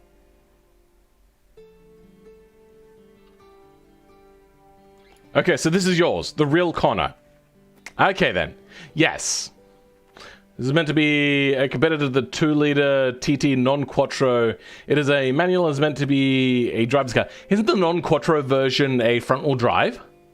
I'm pretty sure it is. And also, not ladder chassis. All the wrong buttons are being pressed. Which car am I at? I'm at this one. I'd have to look up what the name is to know which one it is. That green car reminds me of something. The one that we're looking at right now, it reminds me of a Suzuki Cappuccino. But I believe that their description said that this thing was meant to be a competitor for the Mazda MX-5 as far as I'm aware. So yeah, let's have a bit of a look. I think there's been a bit of an error here. Not entirely sure. But okay. It does look cool, though. I do like the fact that they've got this kind of cool grille here, and they haven't just gone to the default lights that come with this grille. They've put in the lights that they want, and then they've matched it up to the pop-up headlights here. Really nice little subtle bits of design there. Not overstating it, but doing really nicely. I like that a lot. Really well done there. I'm testing a small, very lightweight, mid-engine, rear-wheel drive car. VAG falls into the budget track category, and it's a little too oversteery, and the brakes are too strong. What should I do? This is the sort of thing to bring up on the Discord, and that's the sort of thing we can help there. But I can give you a little bit of a thing. So, it's small and lightweight and mid-engine. So those three things are going to be problematic altogether. You probably got an incredibly rear bias weight distribution, and the fact that it's a small body, I'm assuming it's got a smaller wheelbase. Smaller wheelbase cars will rotate a lot easier, which will make it a lot harder to control, especially when you're trying to put a lot of power down. What do we got next? That falls into the budget track category, and it's a little too oversteer. Okay, yeah, we already... And the brakes are too strong. What should I do? Test the brakes without ABS, then take it into BeamNG, take it down a runway, and then stop. Try to feather the brakes, so then you see which brakes are locking up first, then reduce them. Less pistons, more brake disc, so you don't cook them as well. And that's starters. That should help. Also, if you do want to stay with a short wheelbase car, you're going to need to put a lot of downforce on the rear. Good luck. Kind of looks like a Mazda thingy, like the Mazda MX-5 crossed with a Suzuki Cappuccino. I agree. Can't wait for the Suzuki Latte. Wait, is that a thing?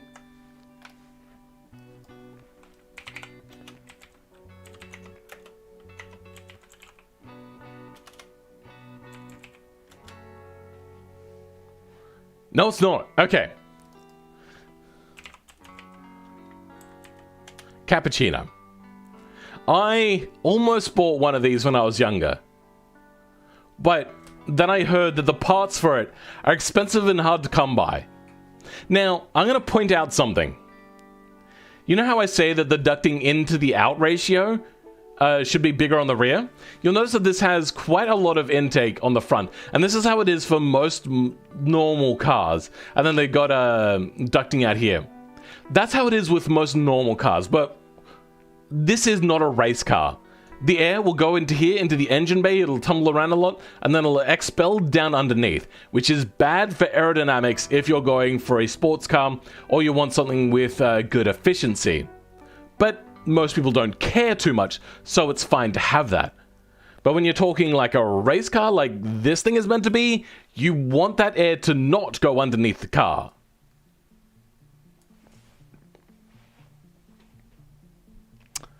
Why does this game... Oh, sorry. Why does this give me Mitsubishi Eclipse mixed with Mazda Miata vibes? We didn't get the Mitsubishi Eclipse, but I think I can see that in the headlights. A little bit. Like, maybe just that area around the headlights, because I don't think Mitsubishi Eclipse had pop-ups. Or did it? I don't know. It's been a while. Because we never actually got it here in Australia.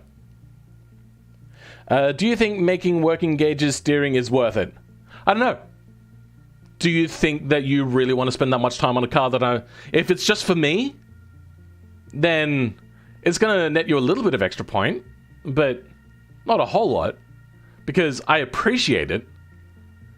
But that's only going to add on to what's already there, and if what's there is not good, then it's not going to help. I would only do it if you specifically want to have a polished car that you're proud of.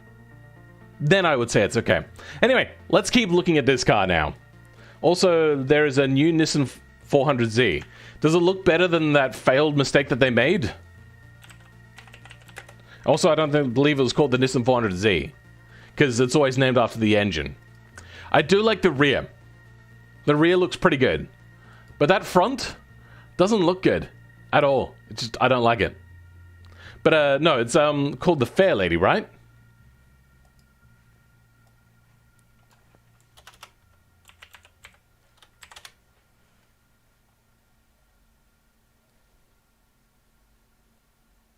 Maybe I got it wrong. Anyway, so yeah, we got this car here. 2.2 meters, weight 700 kilos, weight distribution is 3961, brakes are whatever that is. Yeah, no, that car is going to oversteer like crazy because you got a short wheelbase, which is going to be easy to rotate, and the weight is in the rear, which means that the car is going to want to rotate. Those two together are going to be incredibly hard to overcome. I've explained the issues. It is now up to you to decide whether you keep going down this path and try to compensate, or, yeah, it's up to you, bro. No matter what, that car is going to be tricky. Even I would struggle with making that car good. Because I'm assuming that's the one that you said that 1300 horsepower. It's not going to be great. Oh, it has a 100 horsepower. Oh, okay. Good luck. I'm assuming it's kind of like a MR2 then. But those cars are really engineered well. The Mitsubishi Eclipse side reference 2002 Mitsubishi Eclipse. Same as what happened in the 2000. Yeah, I know, but that movie I have not watched in a very long time. I believe I have it around somewhere on DVD, but I don't have a DVD player anymore, and I just haven't watched it in a long time. Anyway. No, it's not called the 400Z because it's based on the engine, and it's not a 4-liter that's in that car. Anyway, moving around. Has there been an error here with the taillights? No. There's actually no taillights here. So this is meant to be like this. Just one brake light, no other lights at all. What? Hold on. Let's have a quick look. This is the Sumiya B4 Roadster. Ah, okay. There's There's fixtures missing on this one. So I'm assuming that I had a mod fixture rear taillight that I don't have. So that would explain that. Unfortunate, but that's what happens when you get me a .car file and not a .zip file. It's your own fault. I do like the wheels. That is very Suzuki Cappuccino-like. There we go.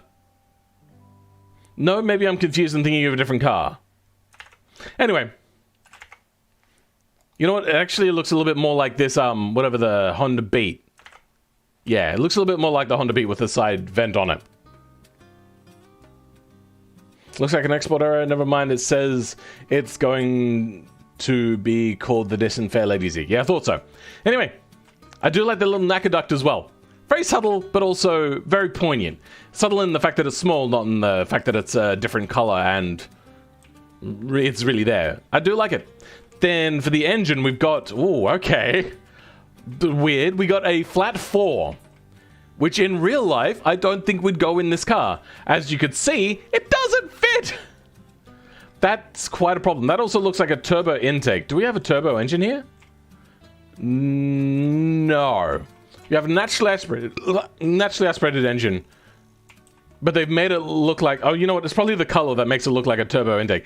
Also, that throttle body is ginormous! Have I just never seen a non-turbo version of this flat engine? Because, oh my god! That is huge! That's a hungry boy engine. Let's have a look at the exhaust size. The exhaust size is puny. It's also a cast... a short cast... exhaust manifold. Weird. They've made some weird choices here. They look like they've gone budget, but also not budget. And also the engine being where the suspension is, not great. I probably would have just gone with a simple inline with this. Jesus. All right, let's keep having a look around here. I do like the headlights in this. Hold on, is this, what are the brakes on this? One piston, good. Oh, it's all-wheel drive? No, it's front-wheel drive. Okay. Interesting. And then we've got semi-trailing arms on the rear. Really interesting. So they've tried to go budget, but they've got like a really expensive engine in it. That is confusing. Let's have a look. So the steering wheel angled way too far flat. Like, we're almost getting to truck territory where you have to steer like this. It's almost in the right place. It should be a little bit further back, but at least finally we have somebody that's given us ample leg room. I like it. I appreciate it. We've got a drift handbrake, a manual gearbox. Oh, they didn't know about the exporty color issue. So a lot of these mods will use, and I've gone over this a bunch of different times, but we'll say it again. These mods use custom colors for their fixture parts. So when you bring it into automation, it shows the color. But when it goes to export, the exporter doesn't know what these colors are, so it exports them as white. So what you can do is you can go in and select those colors as much as possible in the color selector thingy, and then you just make your own color that matches that one or whatever color you want it to be. And that will fix this issue. And that's what I do every single time, unless I forget. But yeah, interesting. Have they filled in this gap here? No, but the chassis kind of makes it look as if the gap is not there. Nice. And they've also done a convertible job. Dodgy, as you can see the lines there, which is unfortunate. You can fix that in JBeam? Sorry, in Blender and stuff. Unfortunately, yeah, no. But I do appreciate it. They've done a pretty good job. I also love the luggage rack on the back. It's way too small and impractical, but I still do like it a lot. Nicely done. You know what actually would have been funny? And what I would have liked to have seen, I don't know if it was possible though, is a transverse boxer engine. Now I want to see what that looks like and if that's even possible. I get the feeling it's not. I get the feeling you won't get that driveline option when you come over to the final sections for that sort of stuff. Anyway, moving now onto the BeamNG sort of looking one. The one that has this.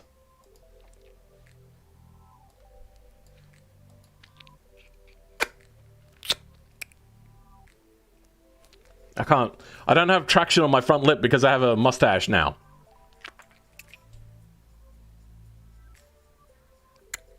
That's what that looks like to me. Moving on.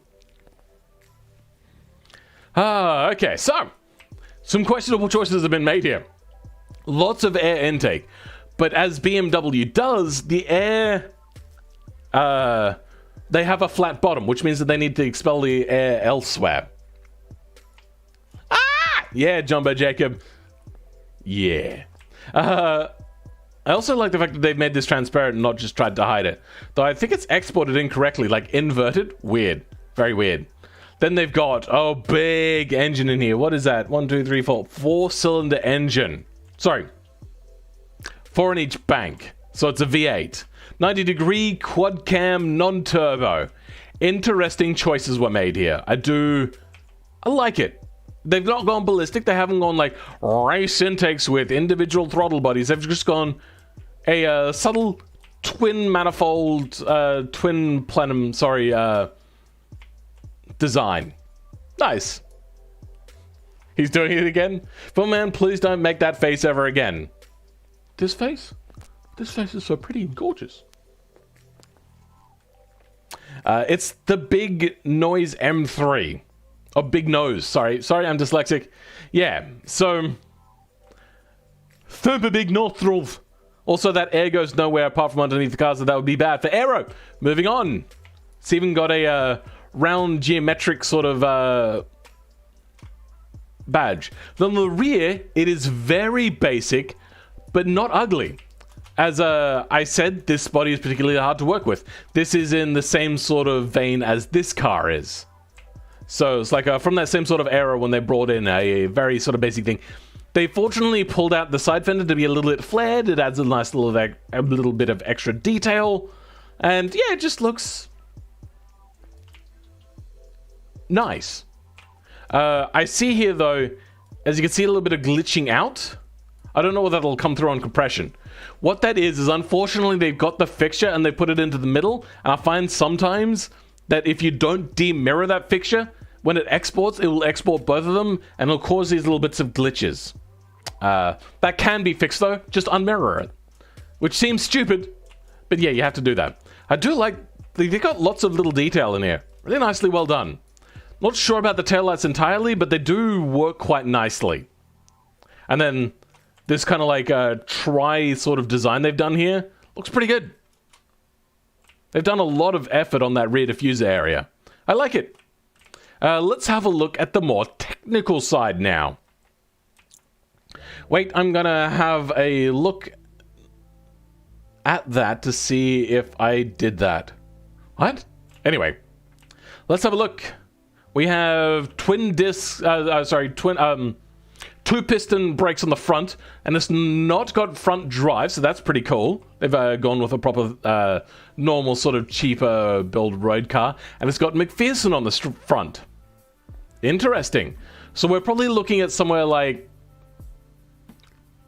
mid 2010s for this car, because I don't think many companies use McPherson anymore. It's good, but not for like a big V8 car, and that is a big V8. Anyway, yeah, so, I mean, we'll have to see whether the brakes work or not. And then minuscule brakes at the rear with one piston. That could be a problem. Then we got semi-trailing arm into rear. So this thing is probably going to be quite... Oh, that was the wrong button. Probably going to be real oversteery. Very tricky. I've also got some weird sort of venting in there. Really nice. So they've gone with, like, a really eclectic design. A month's old. They also seen that they have the problem with a boring side, so they've got all of this like weird venting in here. I'm not sure if that's covered the fact that this is a weird body to work with, but they have tried, and I appreciate it. Well done. But for now, we're going to start testing these cars, and at the moment, I'm going to go take a quick little break to do a little bit of a poopy, because I've been fighting a lot, and I feel like I need to go poopy. I will be back. I will survive. Hey! Mike?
Ah, much better.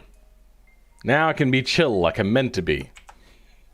Let's go ahead and take the first track car to a track. Hold on, let's double check that this is track or hill climb. Goliath, let's have a look here. Goliath 80 prototype, here you go. My very own version of your Ferrari 1K 7.66. So this was meant to be initially a track a hill climb car. But we're not going to take it to the hill climb. We're going to take it around the track because I'm assuming that this thing is probably going to be better at a track because it's got the longer wheelbase and everything.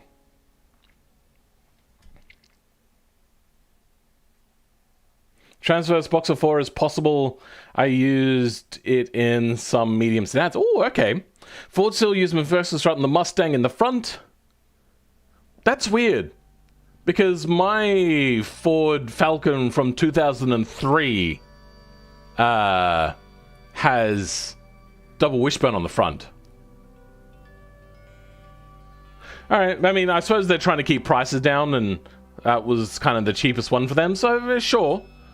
Not customize UI apps. I want to go to settings and make sure that the audio... Yep, audio is set really low again. When I play this game in my own time, just for the hell of it, I turn audio down. So that's why I always have to remember to come back in here and make sure that I've got game audio. Alright. The Goliath. What was it? 66? Yeah, $7.66 million.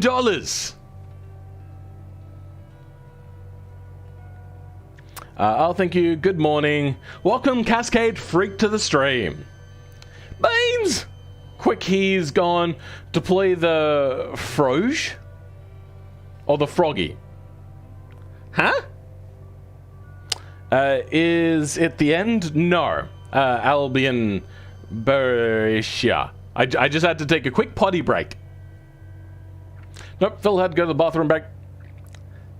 Hello, boys. Welcome, Crownless, to the stream. The car looks crazy. This car does look pretty sick, bruh. As I've stated, you do have aero inefficiencies here. And even if you had a bigger ventilation here, I would say that you probably should have a gap between the bodywork and the rear diffuser there. Because you got a lot of air coming in. And it's not really going much into many places. But yeah, I kind of went over it a little bit, I believe, in that LMP1 Pikes Peak kind of car, where I talked about air channeling, I think, a little bit. But I more stayed to the technicalities of how the game works. Now, you'll notice here that the fin actually meets up with the wing, so they've done that properly here. I do like it. Once again, also these end plates for the wings are ginormous. Good golly, Miss Molly. Let's hope it drives well for its price. Yeah, I know, right? Now, I personally have problems with this wing falling off, though last week they proved that it doesn't fall off for them when I drove the car around. So let's see. Let's turn off traction control, shall we? We do have a clutch. Okay. Oh. And immediately scraping. And brakes feel unbalanced. Let's give that another try. We're going to do a brake test. That should have braked considerably quicker. So my braking point for normal cars is a little bit after this driveway. My braking point for super and hypercars and race cars is generally the beginning point of that driveway. Let's try that again. And we're doing a really bad takeoff too. I mean, that was a bad takeoff. We're not getting much power put down. And it's having that problem. So now we've got a much faster takeoff and then braking point. And it can't do it. Unfortunately, I think there's a brake imbalance. And there's some scraping as well, which will also be hurting traction. Oh, okay, we got good but bad handling. I mean, that looks like understeer we're getting just then, but keep in mind we were going 130, and then we got straight line stability issues.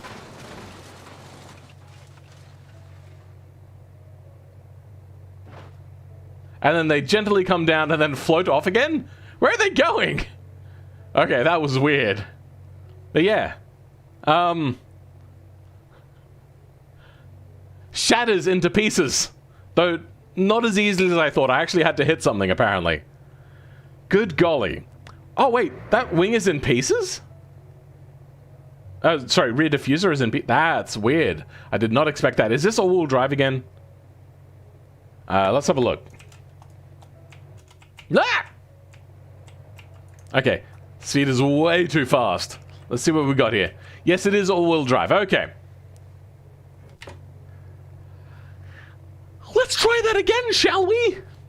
Also, keep in mind all speeds are in kilometers an hour. So 60 is 100. 60 miles per hour is 100 kilometers an hour, and 100 miles per hour is 160 kilometers an hour. So if I'm going 160, that's about 100.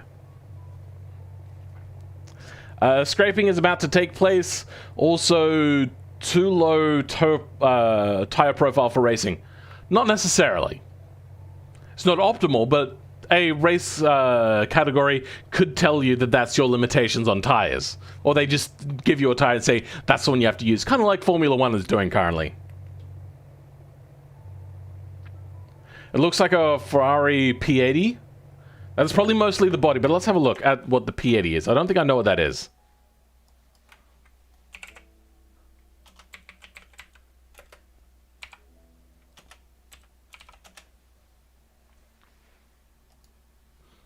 Oh, that's a shit picture.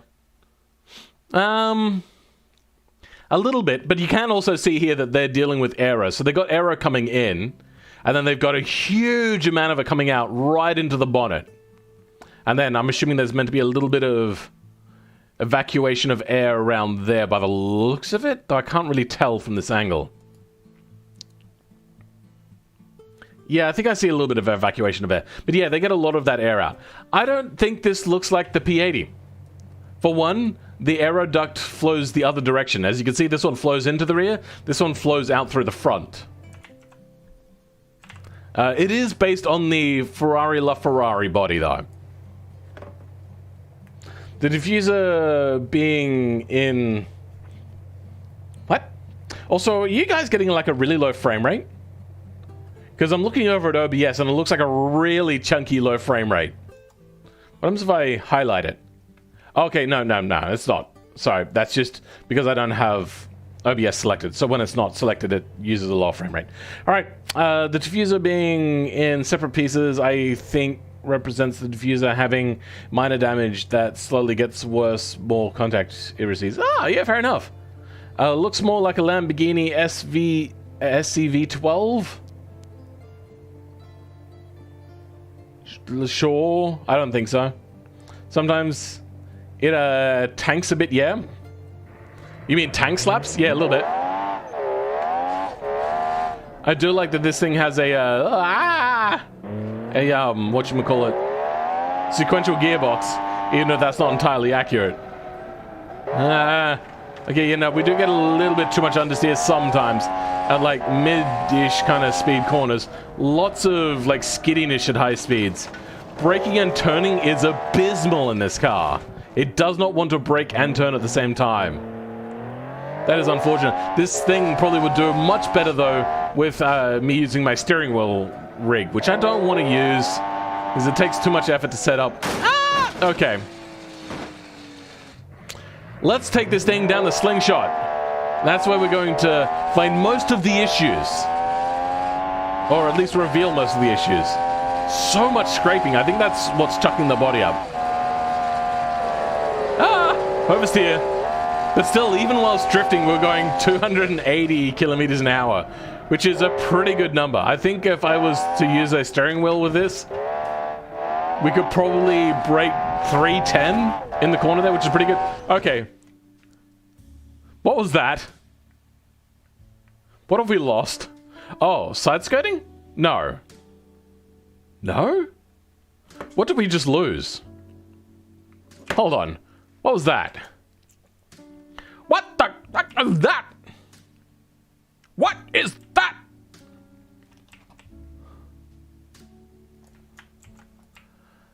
So they're not integral to downforce, but they are downforce pieces.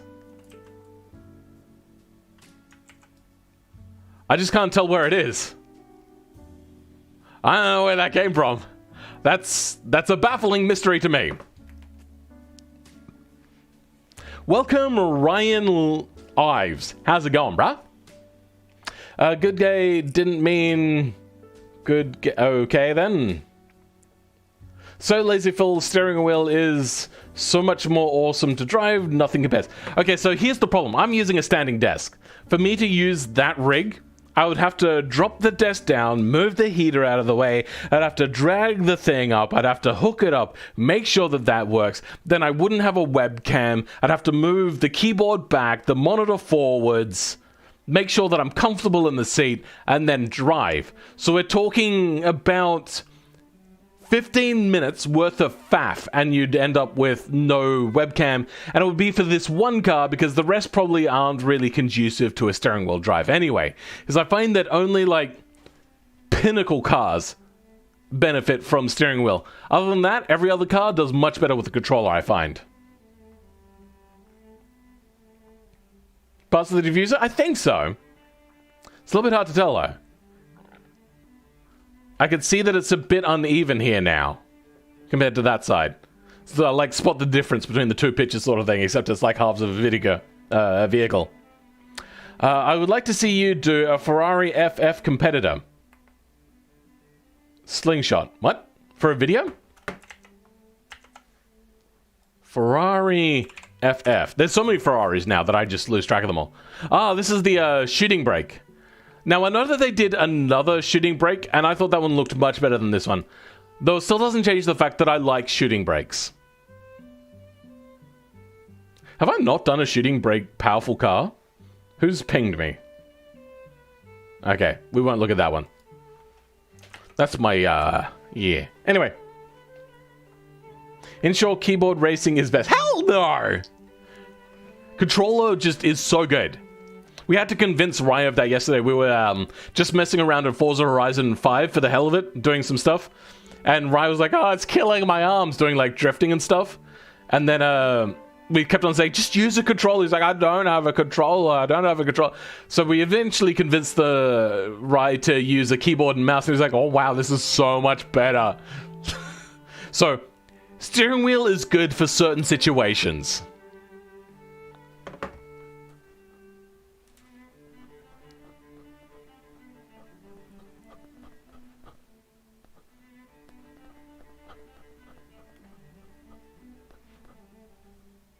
Should I twerk to this music? I don't know if you'll be able to hear it. It's a bit quiet. But it's Ode to Joy is this song. It's a very old classical song if it's too quiet. Ferrari F12 Berlinetta.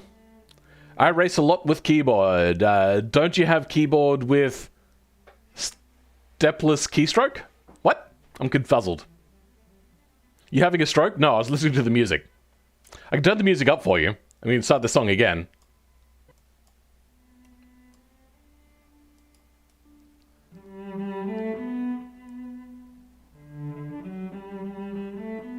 There, we'll have that music on at about that level. Philby vibing? Vipping? I think you mean to say vibing. Close enough though. I grew up playing on a keyboard and that's what I've been using since. Keyboard is possible. But you get much better results going to a controller, and then much better results again going to steering wheel. And then much better again going to VR and a steering wheel. And then even better going into VR steering wheel with a motion rig. And then much better results just using a real car.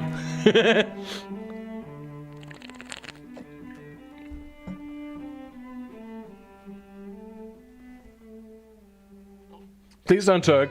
It would ruin my adulthood. Oh yeah, no, it would be pretty bad, wouldn't it? It would be so bad if I was to twerk. Absolutely horrible.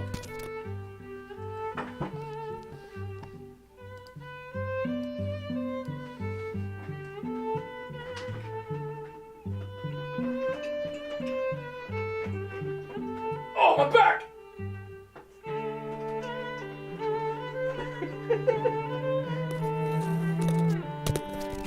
Let's just delete this stream afterwards.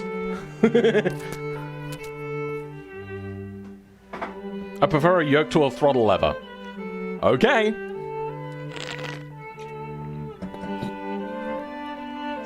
As you may have been able to tell by what you just watched, I am not good at twerking. My body doesn't work like that. Let's move back. It's off the camera? We didn't see it? Yeah, you did. I was watching OBS whilst doing it. Well, I see what you're doing there. That was actually my butt. I just don't have my shirt tucked in at the moment. Don't tell him. What? That was my butt. I have flat man butt. Yeah, Spike Groundless. Dies of cringe. Oh yeah, that's how I like it. All right, let's go. And breaking into... Okay, well, no, we didn't get much speed coming into here. Okay, barely pulled up in time. There seems to be a brake imbalance and the brakes are not particularly good. Oh, wow. Ah! Damn it. So we were doing okay there for a second. But, let's see how Adam's Apex deals with this car. Oh, understeer, understeer, understeer. Okay, that caught this car out horrifically. Adam's Apex is a good litmus test for whether you've compensated for bad handling characteristics or whether you've actually got a good, genuine car from the base level upwards. And that caught this car out hardcore. And across the line. Anyway. The brakes in this car are not good. Let's have a bit of a look here. So our front weight is 500 kilos. Our rear weight is 700 kilos. So, yeah, a little too much weight to the rear, unfortunately, which creates that weight imbalance, which will need to be compensated for, and they've, unfortunately, seemingly given it too much understeer. How much does it weigh altogether? Let's just get a quick look at that. This thing weighs only 1,200 kilos. You wouldn't know with the way in which it dives out in corners, because it doesn't want to be happy. I do 100 cringes every morning to wake up. Your body isn't the only thing that doesn't work. How dare you? Sure, okay. Rip. Oh god, we are back with Ferrari kill-all frames. What? I'm actually not getting bad frames. Or are you guys getting bad frames? That would be bad. That's one expensive coffin? At least you can't tell when it's breaking. What? Yes, the taste of warm coffin. Reminds me of the diesel version of the Hyperblat. It was also still good looking though. I do like the look of this car. I think there are a few little things that they could improve upon, but also the handling just isn't $7 million worth of handling. It's kind of like the speed is $7 million. It feels like it. And the cornering G's you could pull. But just that handling isn't quite there. Also, is that positive camber on the front? Let's reset this car quickly. I feel like there's no camber on the front. Oh, very little. Okay, yeah, no. There's only a little bit of camber here. Which should help braking. But yeah, no, it's just unfortunate. Hey, Gasket Case, how's it going? Hey, dude, you having a good day? Morning? Yes, I'm having a very good morning. It is almost 9 a.m. Looks good and crashes even better. But yeah, no, I like this one. But let's move on to the next one. And that one is also going to look like a track car by the same Tom. Don't know which Tom, but the same Tom. This is the AT Tatsumaki. So let's have a look at the AT Tatsumaki. So this is a $7.44 million car. Let's just get rid of this. There we go. All right, there we go. This is a $7.44 million car. So this is a budget race car. Anyway, moving along. Same look as the old one, but with front-wheel drive. So I have seen this car before, except they've made it front-wheel drive? What? Please tell me that this thing has drive into the rear. Oh god, it doesn't. And, yep. That's a front-engine, front-wheel drive, 3-piston on the front car. This one looks like it's meant to be for the memes. And we have a flat 4.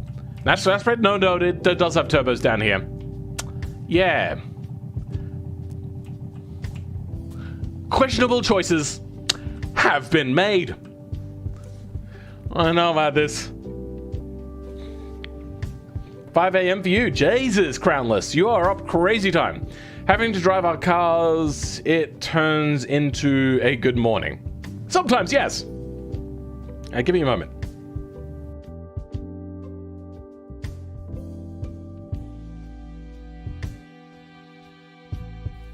All right, I'm back now. 11:23 where you are? I'm assuming PM, right? Anyway, someone went 4-4. Let's check out the budget version. Now, this thing has behemoth amounts of extra rear downforce compared to front downforce. So I don't know if this thing is going to handle quite well. Let's turn that traction control off. Let's just drive all that power through the front tires. Oh, you know what? Doesn't feel so bad right now.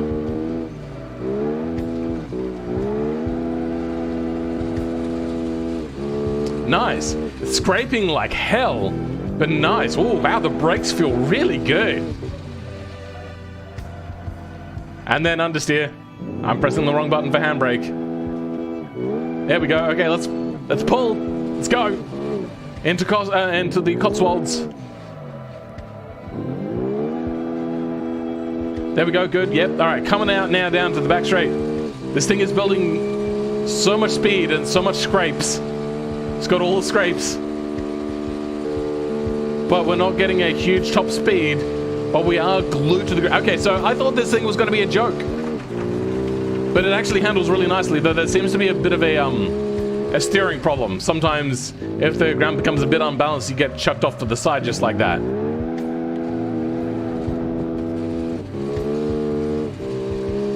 It's a bit of all right, that. A bit of all right. The brakes are good. How do they make such good brakes in this car, but the other car was so garbage at braking? Now, I know that this one doesn't have the speed of the other one, but still. Oh my god. This car feels so much better. And let's see how it deals with Adam's Apex. Okay, well, I stuffed that up. Hold on. Let's rewind a bit.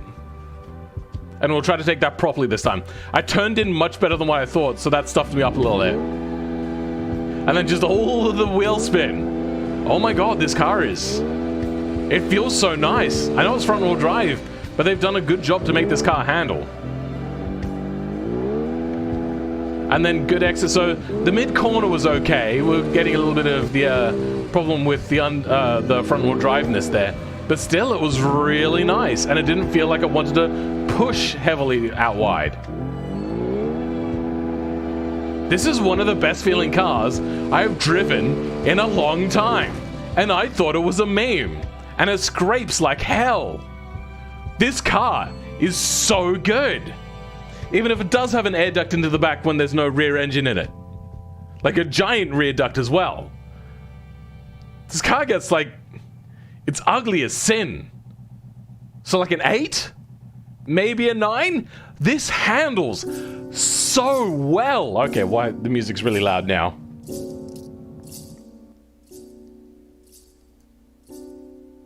Yep, still loud for some reason, somehow.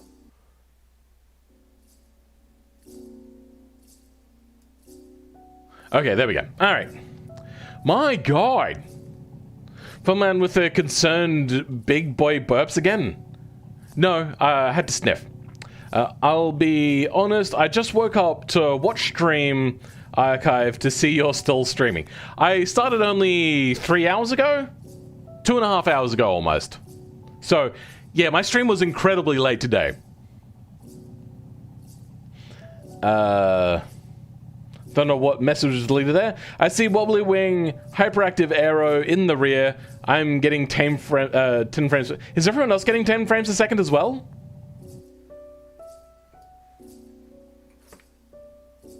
Is it that bad? I mean, I'm looking back at it, doesn't seem so bad. Now, I know you won't hear anything, but I'm not hearing anything either. OBS seems to be doing fine. I've not dropped a single frame yet.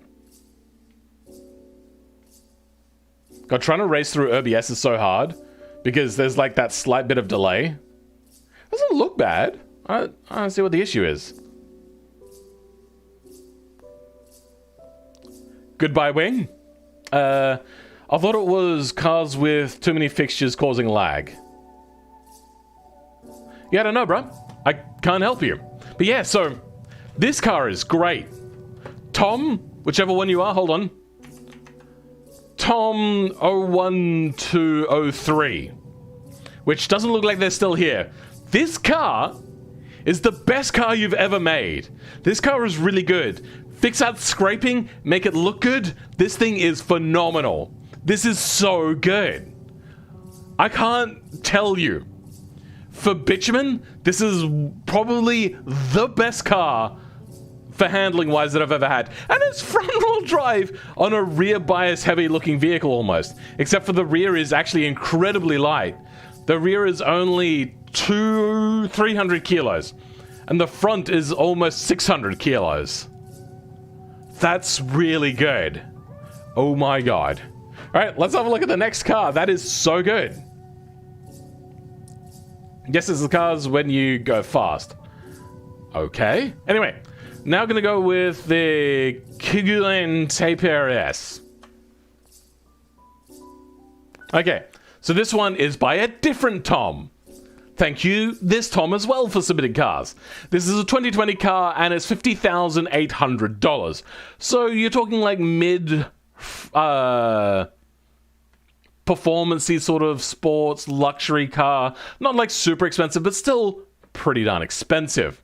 So this is a mid-engine French coupe, comes with a 2-liter V6 twin-turbo, producing 300 horsepower to the rear wheels by a 6-speed manual transmission.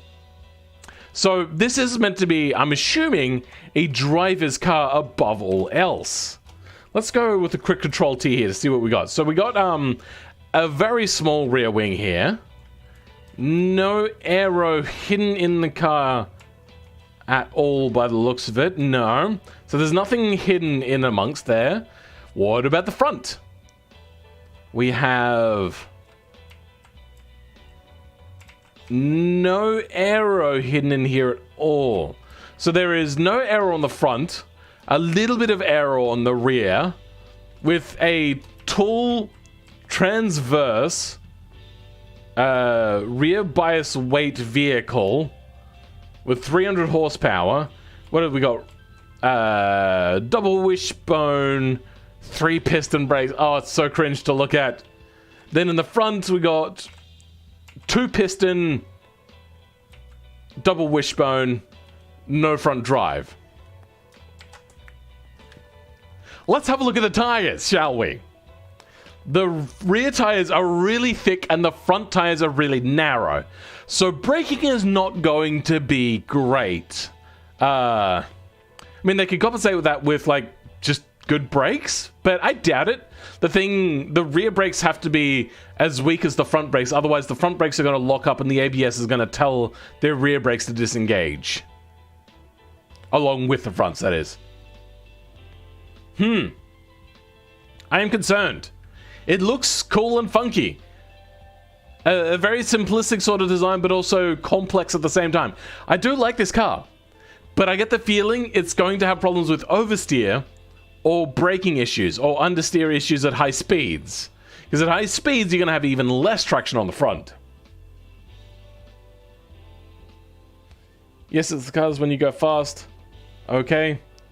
If only that much fixture causes lag, I'm not positive about my car that has full tubular chassis. See, the thing is, I've got good frame rates, and it looks like OBS has good frame rates. What I might have to do is start offloading my stream to another computer to do the streaming on that if we're having issues.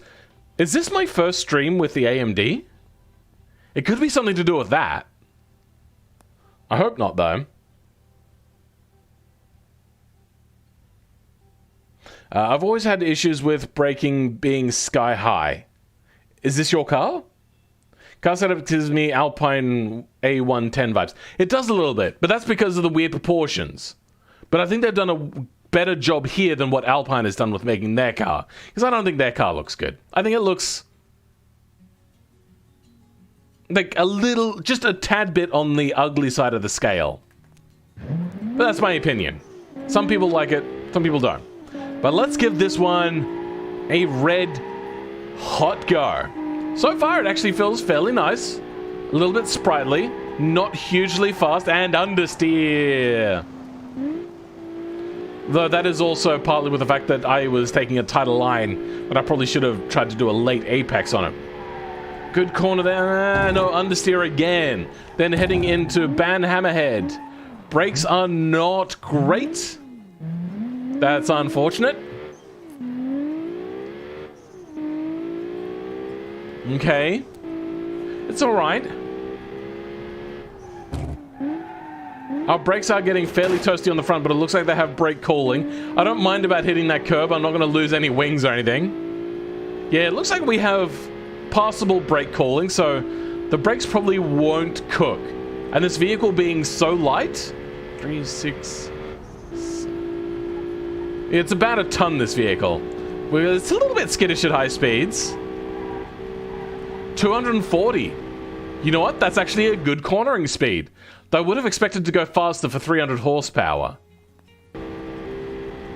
Okay, let's bring it down now. Oh, God. Ah! Let's try that again, shall we? So I just turned off stability control. So that may have been my fault. Let's try driving it without ESC and just see how it handles. Yeah, no, this thing just understeers, unfortunately.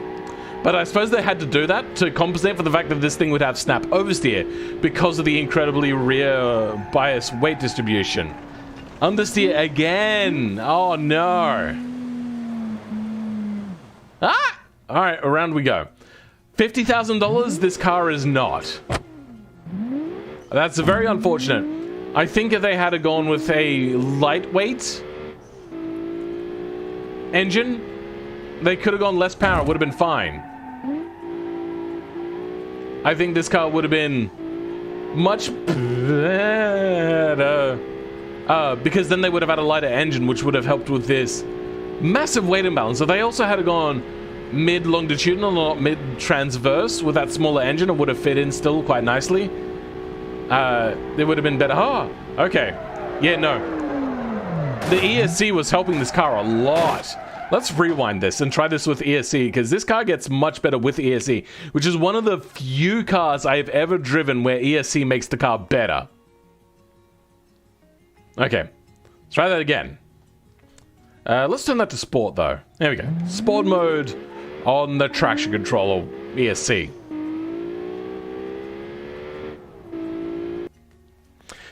Just saw the Alpine IRL a week ago. Looks beautiful. Oh, okay. Maybe it looks better in real life. FPS drops a little on straights and even more around corners. Well, my favorite car is the RS200, so I probably have a questionable taste in cars. I really like the Alpine Party because it's so ugly. Or partly because it's so ugly. Okay, interesting.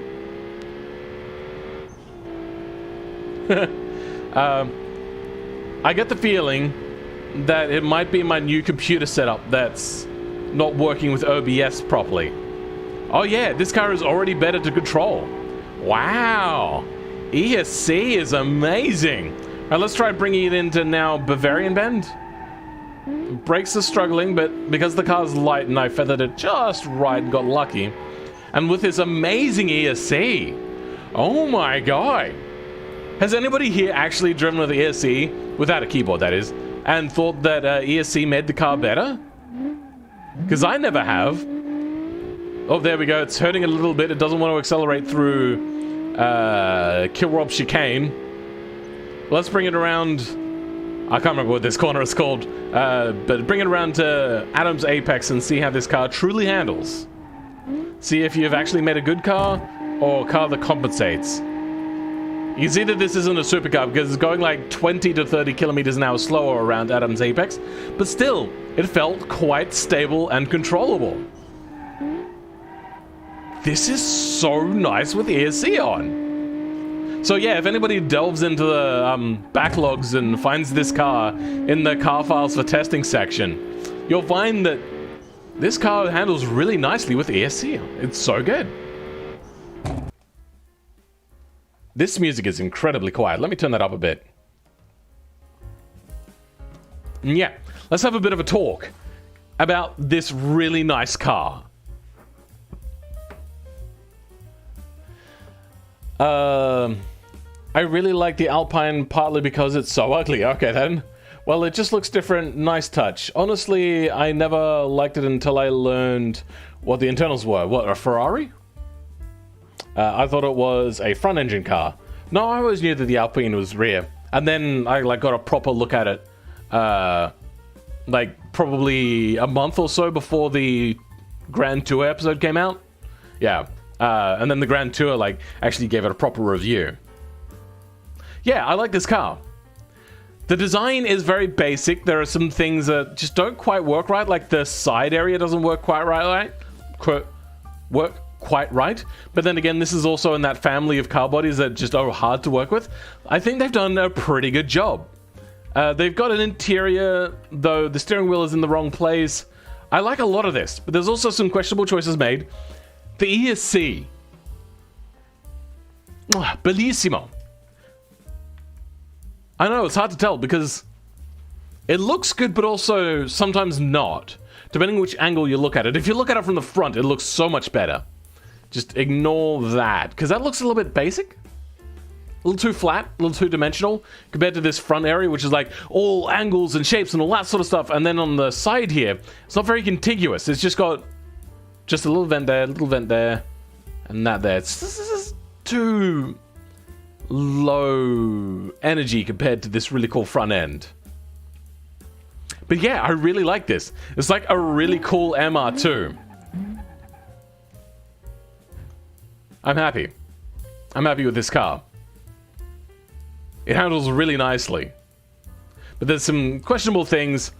I'm surprised though that these brakes didn't cook. Let's take this over to the handling course and see how those brakes deal with that. Whereas handling course, here it is. We'll just chuck it somewhere on here. And we're going to see if we can cook these brakes on a more Gymkhana orientated sort of style. Okay, now ESC is starting to kick in. Oh, it's really hurting the ESC. I mean, I've got it pinned and the thing is just like, I don't know what to do.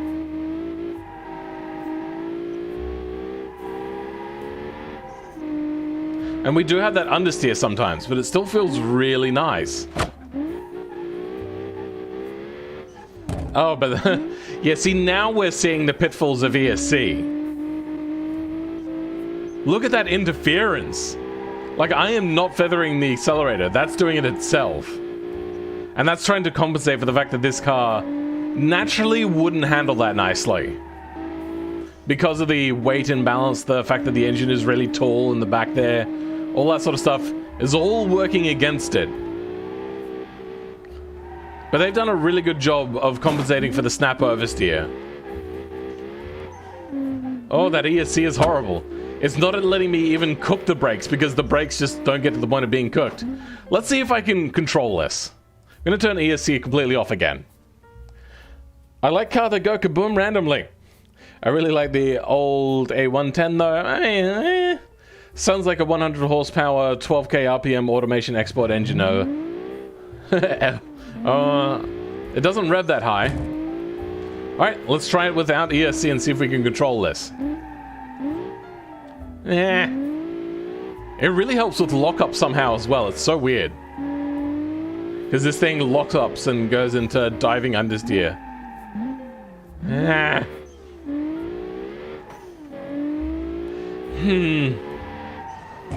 It's hard to say. This car is kind of good sometimes, but also not good other times. See, we're getting a lot of understeer here, which I would not want. Now, the reason why you go mid-engine is to help the car rotate more. But what you've done here is created a car that wants to rotate more, so you've had to compensate for it because it's such a short wheelbase with this rear-biased weight distribution. So, what you've ended up doing is creating an understeery car. 8 out of 10? I mean, I like it. But all things point towards that engine orientation was not correct. Also, the fact that it's so big, also not particularly a great choice either. But I do like it, so I am going to give it an 8. I think if you fix that, though, you're getting much better score. I think there could be more differences in engine sounds depending on your build choices. The only difference I notice is the sound difference between old dirty V8s and new ones. Does having a 1-to-1 gear in BeamNG do anything? I don't know what it is exactly that you're trying to say there. I love the sound of old V8s coming from automation. I think engines are starting to sound a little too samey to me from automation. For me, this engine was not sounding great. A little bit bored of it. Alright, let's have a look at the next car. Ah, yes. We're going to take this one and we're going to take it up the mountain here. Yay. Alright, so this is meant to be the SIL 80. Let's bring it here. F7. There we go. Nice and smooth. Now,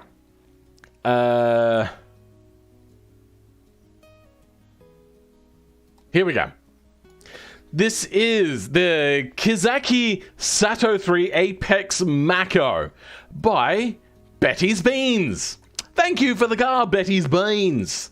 This is 1995 and it's $36,800, inspired by Mako's car from the Initial D franchise. Let's...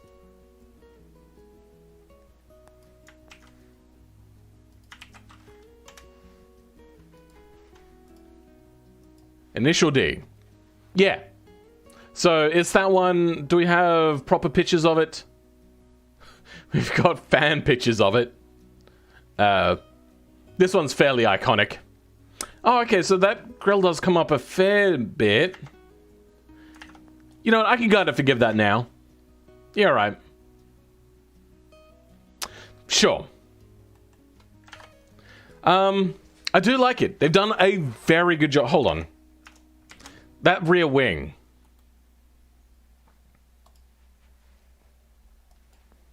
Mako SIL 80. Okay, yeah, no. So what they've got here is a diffuser, not a wing. That's a really bad picture. That's not the car.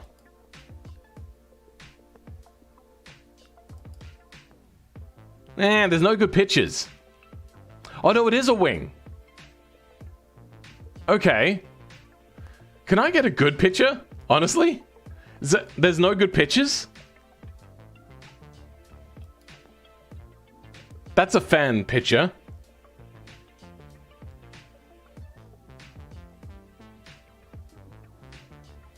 God damn it.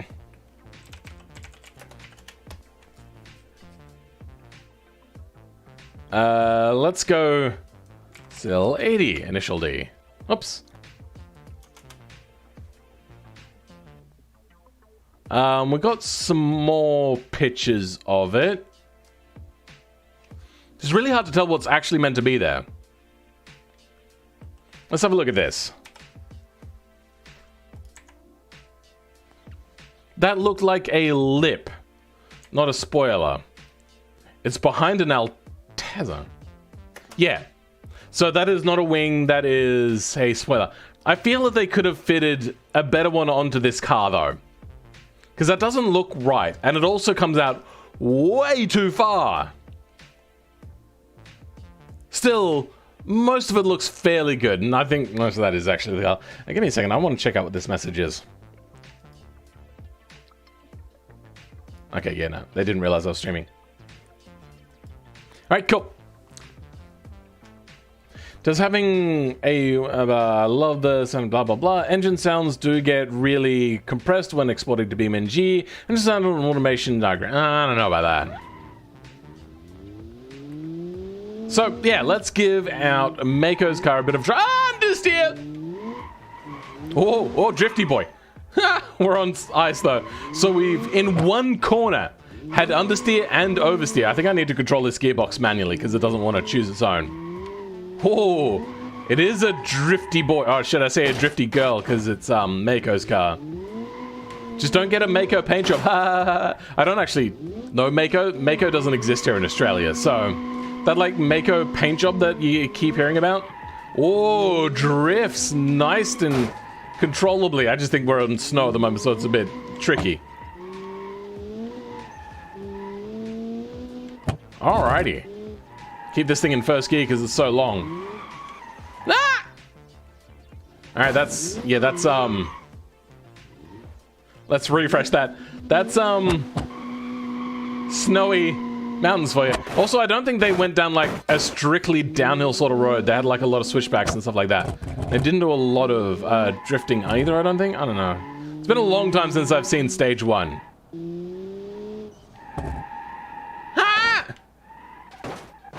Also, I've been playing so much Forza Horizon 5 that I keep pressing A to put the handbrake on, but that's shifting gears in this game.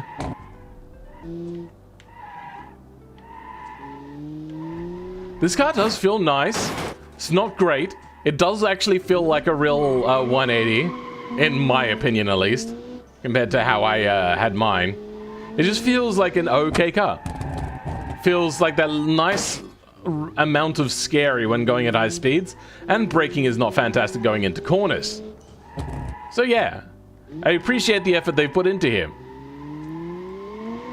And it does well with tight mounted sort of roads. Not huge amounts of understeer, braking is not great, and power is not ballistic off the chain. Because we're doing downhill stuff.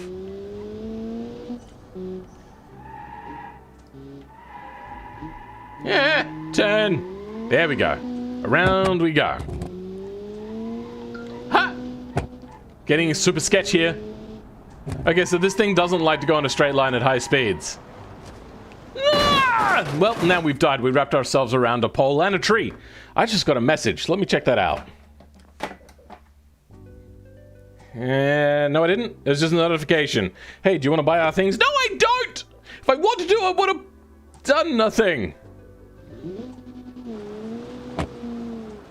It looks kind of like a drag racing spoiler. It looks, yeah, a little bit like that, or a little bit of like a NASCAR sort of thing almost. But yeah, predominantly a drag car. You're right. I think there is actually wings that look like that as mods that you could get. And I would have appreciated if they had have gotten that right, but maybe they tried it out and it ruined the body styling, because this thing isn't really a 180 body, but they've done a really good job to make it look like a 180 body. I like this car. It's really nice. Okay, well, bugger. Let's have a look. Let's hit home. Exit. See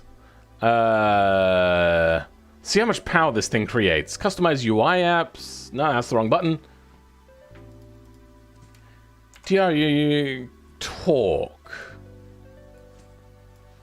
It looks like we get around 226 horsepower.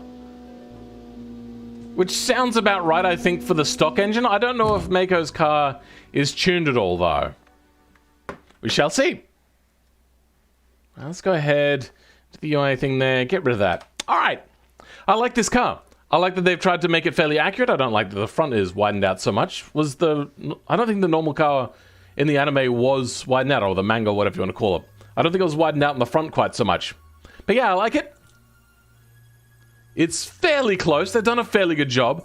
And the car handles quite nicely. Though it's not 100% accurate to the car. So I'm really struggling to give it more than an 8. So I might just give it an 8. Call it a day. It's fairly accurate, though a little low effort. Looks quite nice.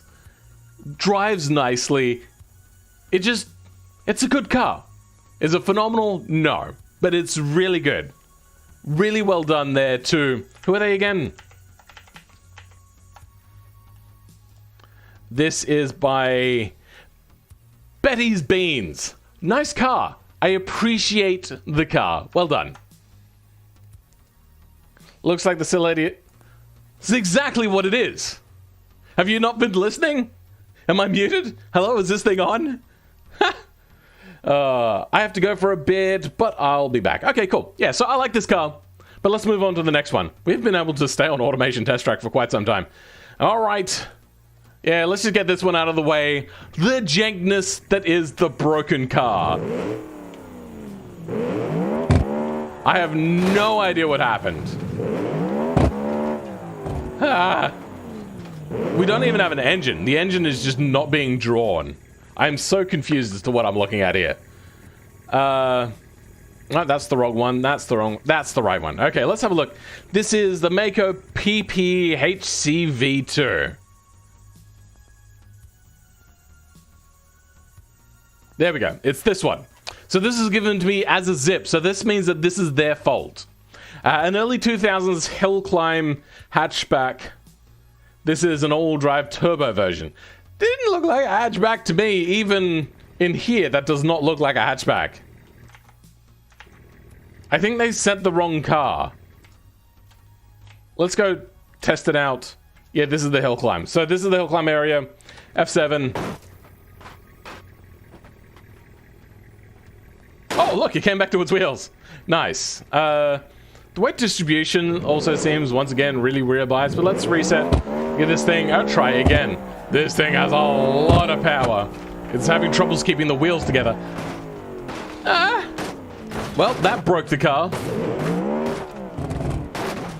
Will you turn right, please? I'd like to turn right. There we go.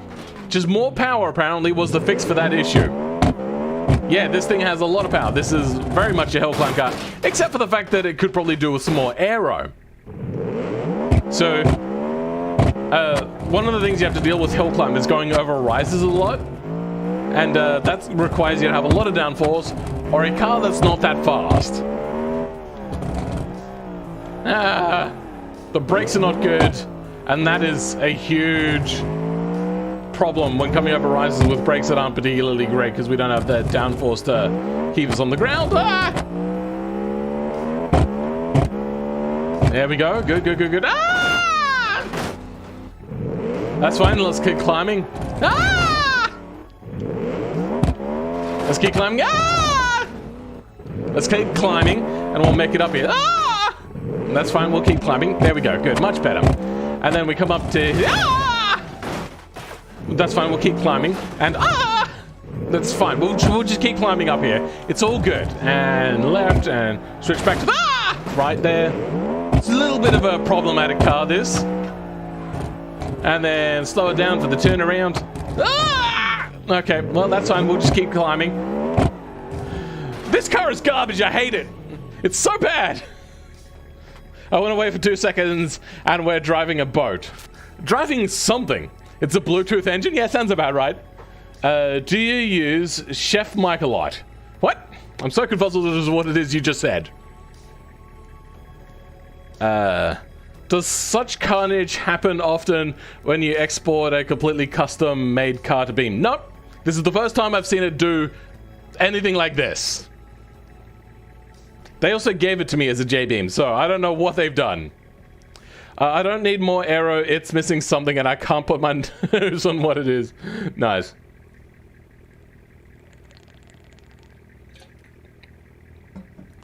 Phil DistressCream.mp3.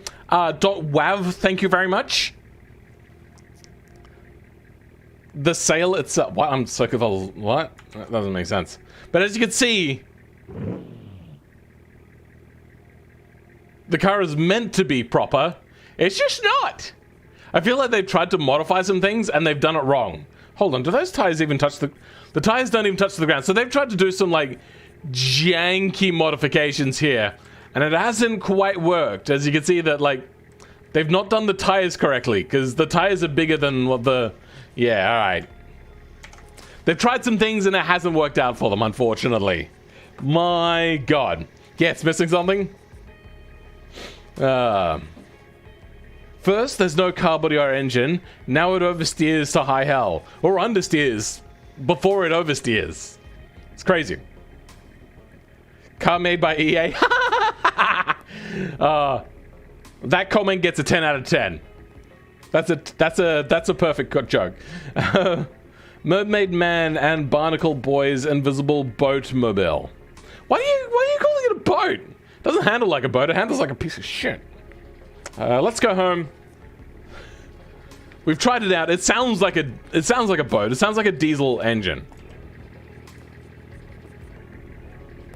Doesn't it? It sounds like a boat engine. Hey, Tom! Hey, you missed me reviewing your other car, which I thought was freaking amazing! That front-wheel drive car is so good! Holy crap, what is that? That is when you try to do some modding and don't do it properly. Ah! There's some weird things happening here.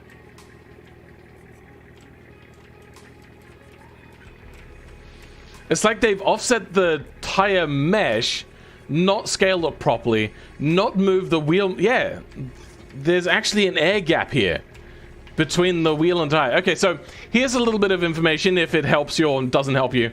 When Automation exports a car, the tire has this bit of inbuilt metal here. I'm assuming that's to fill in gaps if the tires, if the wheel doesn't actually properly touch correctly. Though it can't overcome just complete mayhem doing it wrong. And then they've done something which has really messed things up. I'm not sure what they've done, but they sure as hell have done something and they haven't done it right. I love it.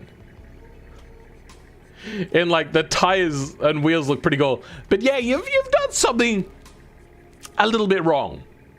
And unlike them, I can put my finger on it. Not physically, though, because it's in my computer. I'm touching my screen. There we go. And I know what the problem is. You've done something wrong. That's what it is. To unlock the body graphics, you must pay 200 Beam coins. Welcome, Kakonen. Welcome. Rest of the car is obtainable only through loot box. But the loot boxes are only cosmetic. Yeah, pretty much. All right, let's control W. We'll have one last little bit of a look over. There seems to be nothing here about... Oh no, it stopped working. Let's bring out the next car. The Falcon GTE. Okay, so this is the Peregrine Falcon GTA by Flatray on the Wolf, which I believe I've seen in the chat here today. Not sure if they're still here right now. I have no information on this car as it was given to me as a .zip, but it's just an updated car of something. I don't know. Let's have a look at the engine. So yeah, this is a V6 twin turbo race intake manifold quad cam race car. All-wheel drive, correct? It was all-wheel drive, wasn't it? Oh no, this is just rear drive with 3 pistons on the front. Why? Why have you done this? Oh, so I'm assuming the brakes are going to be completely jank, and if I remember correctly, that wing will brake immediately. Okay, the wing isn't braking this time. Don't ask me why. Also, no assist. Oh, dear God. We shall see. I have returned from my doctor's appointment. Hello. Welcome, E-Dragon, again. And welcome, Magpie. I don't think I've said hello to you in the stream. So, I don't know why you're saying welcome back. Weird. All right. All right, I'm off. It's midnight. Have fun. All right, I am 3 Firebird. Catch you later. I thought you might hang around if you love me, but apparently you don't. Let's queue up some more music. It seems that we've hit the end of this queue as well.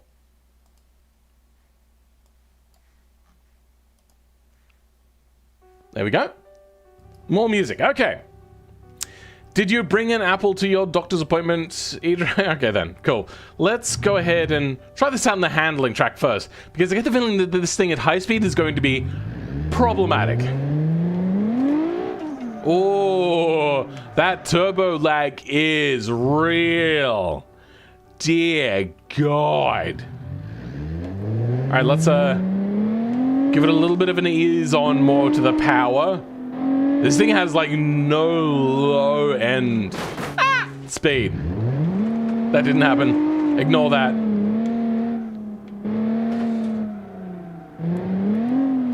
You know what? This thing actually feels really nice at low speeds. But then again, that's something that happens with rear engine cars. The brakes are problematic. I've already noticed that the fronts lock up like super duper easy. They all lock up super duper easily.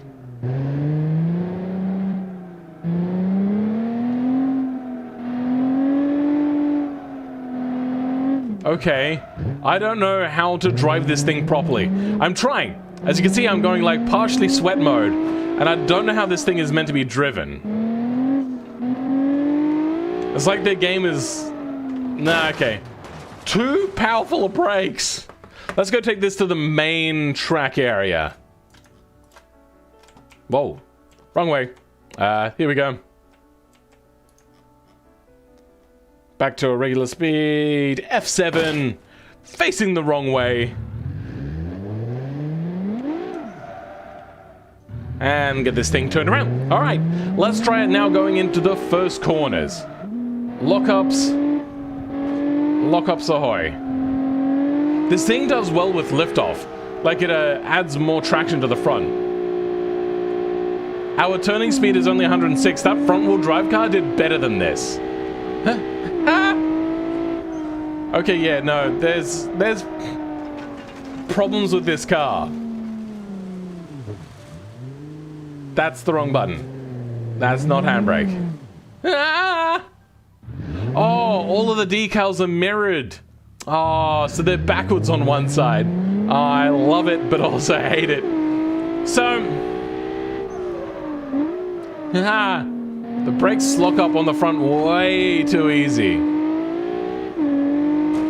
So let's do a little bit of brake test. Yeah, as you can see there, the brakes on the front lock up way too quickly. Yeah, let's get this thing... you know what? Let's rewind a bit. And get this thing a proper go down to slingshot. See how this thing deals with high-speed handling. This thing has a dual-clutch transmission as well, which doesn't seem very race-like. You think that they would go with probably more like a sequential. This thing gets twitchy at high speeds. And lots of understeer. That is an unfortunate amount of understeer. And because I'm not able to clutch kick, driving this thing kind of sucks. No, okay. So this corner, what is it?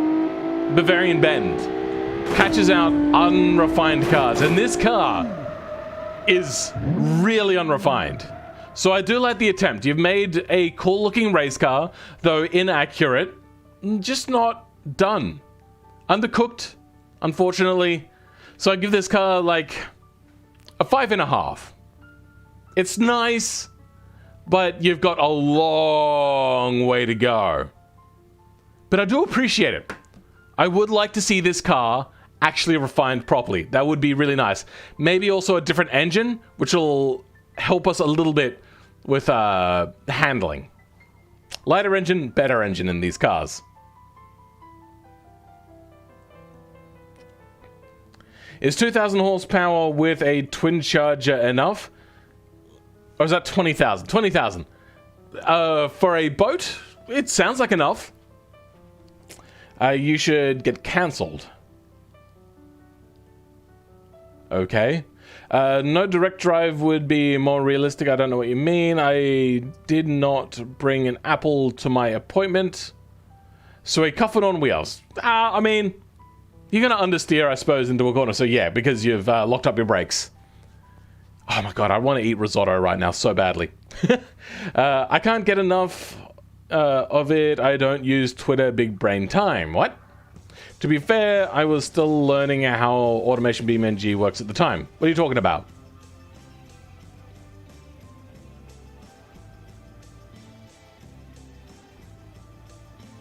Oh, is this your car, Flamesy? But this car is made by... Oh, it is by you. Flareon the Wolf. Oh no, this is Flamesy, not Flareon the Wolf. 3 pistons on the front, bad choice, and then 2 pistons on the rear. This is rear engine. It's meant to have stronger rear brakes than front brakes. Yeah, you've just unfortunately not... I am surprised, though, that this thing doesn't oversteer like crazy. Because if you have a look... The front tires are quite big. So you would think that that would cause oversteer issues. But no, at least it doesn't oversteer. Unfortunately, the brakes are hot garbage. And the handling is subpar. Let's have a look, Control T. And yeah, there's no aero on the front. And all this is going to be doing with the way this exported is creating lift at the front, causing more understeer at high speeds. That's an exporter issue, not your issue, but if you had it tested, you would have seen that that caused an issue. What the hell is up with that body? Also, if you've watched my NASCAR video, you'll know that I talked about this. This sometimes happens, where you can get the body mesh to curve up like this, when you've got a fixture just in the exact right little place. And that will actually create downforce on the body. This is now creating downforce, and then you've got downforce here and downforce here. On a wing, which was falling off when we were showing earlier, but is not falling off anymore, which is weird, I don't understand why. But then you've got no downforce on the front. I'm seeing no downforce hidden here. So, when this thing gets to higher speeds, it becomes hot garbage. So, 6 out of 10. Unrefined. I like the look of it, though. The look of it is pretty cool. But yeah, just not finished, unfortunately. Cheryl's aero is tuned for understeer. There's almost no front aero. If you have a look here, these are the only aero bits. And they're minuscule. So yeah, now the car is unfortunately not particularly great. Cancel culture is only on Twitter. That's a joke? Sure. Oh, that's the joke? Well, heck, I guess I did bring an apple. Okay, I'm confused with what I'm reading there. I suppose I skipped too many things. Let's move on to the next car. Porsche 911 Turbo S. Where would I drive this? Italy? I kind of want to get off this map because I'm getting bored of it. What map do we go to? Why don't I show you guys a sneak peek of something I'm working on? This is Thunderdome. Now, those pictures are not the correct pictures. They're just placeholders from another map. This is a racetrack that was made, I believe, in the 90s here in Australia to bring NASCAR to Australia. They used it for 1 year and then they never used it ever again. Let's bring out the car. Now, I know that Porsches aren't really meant for, like, NASCAR sort of driving, but we'll give it a try anyway. Oh, this sounds nice. The suspension is way too soft. Way too soft. Oh, turning is fairly nice. Decent. Ah, it's getting a little bit twitchy at high speeds. Get the feeling there's maybe an imbalance in tires. Ah! Oversteering into this corner. That's super sketch, bro. Oh, dear God. That's scary as hell.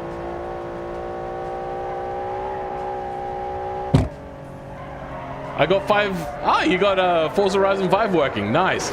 You know what? No. This doesn't have wide tires, but it also doesn't have wide rear tires.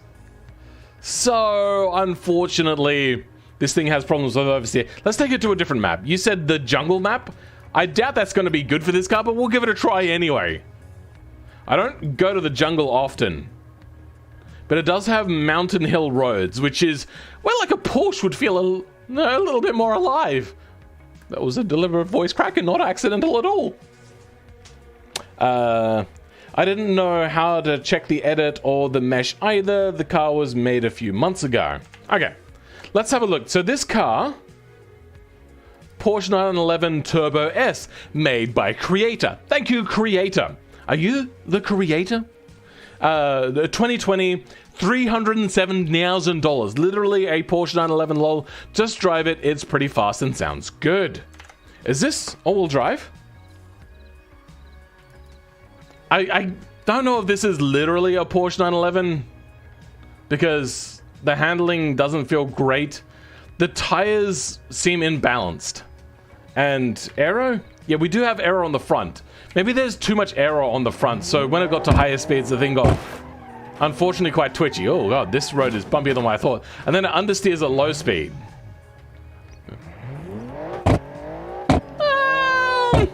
Yeah, not entirely fan-diddly-tastic and understeer. Oh god. Oh. So it understeers at low speeds and oversteers at high speeds.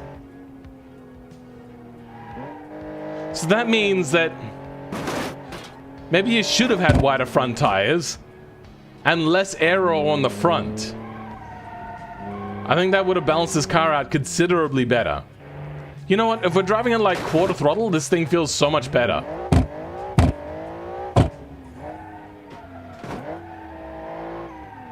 Let's turn right here at this intersection. Give this one a little bit of a what looks to be a wider open road. It's going okay. If I'm just like half throttling it and stuff like that and babying this car around, it actually feels quite nice. Did you hear that explosion and an exhaust pop? Oh my god. That was my fault, because I was trying to stop it and turn around and this thing doesn't brake particularly nicely.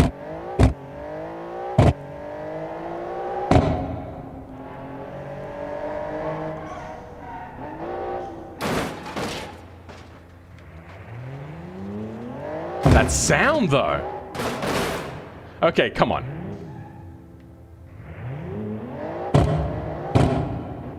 That's so loud in this tunnel. Oh my god. How do I submit a car? Read the description. It is down there.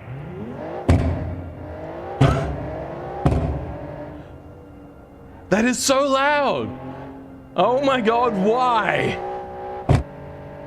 That burble sound nice. It is nice. And I do like that there's actual sound change in tunnels. I didn't realize that was a thing. Suppose I've never paid that much attention. Right up until just that point. Huh. So, if you're not driving this car hard, it's fairly nice. The suspension is too wallowy though for a like sports slash supercar. And then it understeers like crazy. Damn it.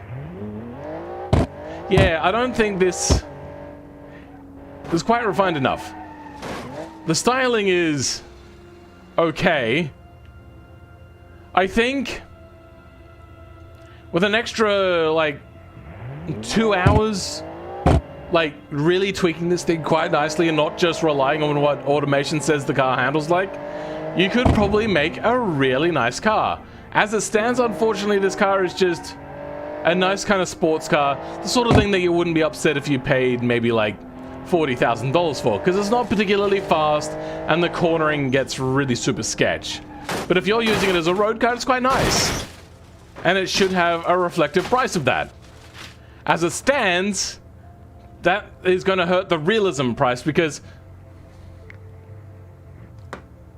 you'd expect more from a car that cost $307,000. So I'm going to give this car a 6 out of 10.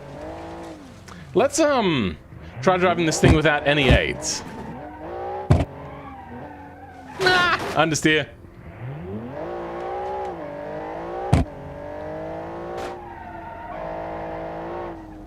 You know what, it's still fine, but at moderate speeds only.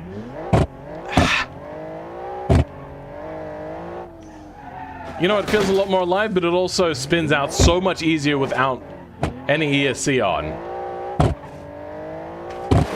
So, oh god damn it, this road sucks. That was the wrong one. There we go. Let's keep going down this hill and just get out of this road area. Because apparently this car doesn't like this road, because it's just a little too bouncy. Which, with soft suspension, you'd think it would be fine. But no, it's not. Okay, this thing needs ESC on, I swear, but I'm going to try to drive it without it anyway. Let's get the full $307,000 worth of money out of it. Okay, we're going to take right because we know that this part of the road is quite nice. And then oversteering in an all-wheel drive car. Nah, 6 out of 10. This car is Not refined enough, unfortunately. I do like it. I would like to see you go back and take another look at this car. As it sits, though, this car is just not there yet. But yeah, alright. Thunderdome. A rip-off of Thunderdome. What? Okay. The burble sounds nice. Yeah, the burble did sound nice. Alright, let's move on to the next car, as that one is flawed, and we're going to move on to the Riser Satyr. Let's have a look for that one. The Riser Satyr by the real Connor. Now, this is not the fake Connor. This is the real Connor. Apparently. Alright, $25,400. So this is a very budgety sort of car.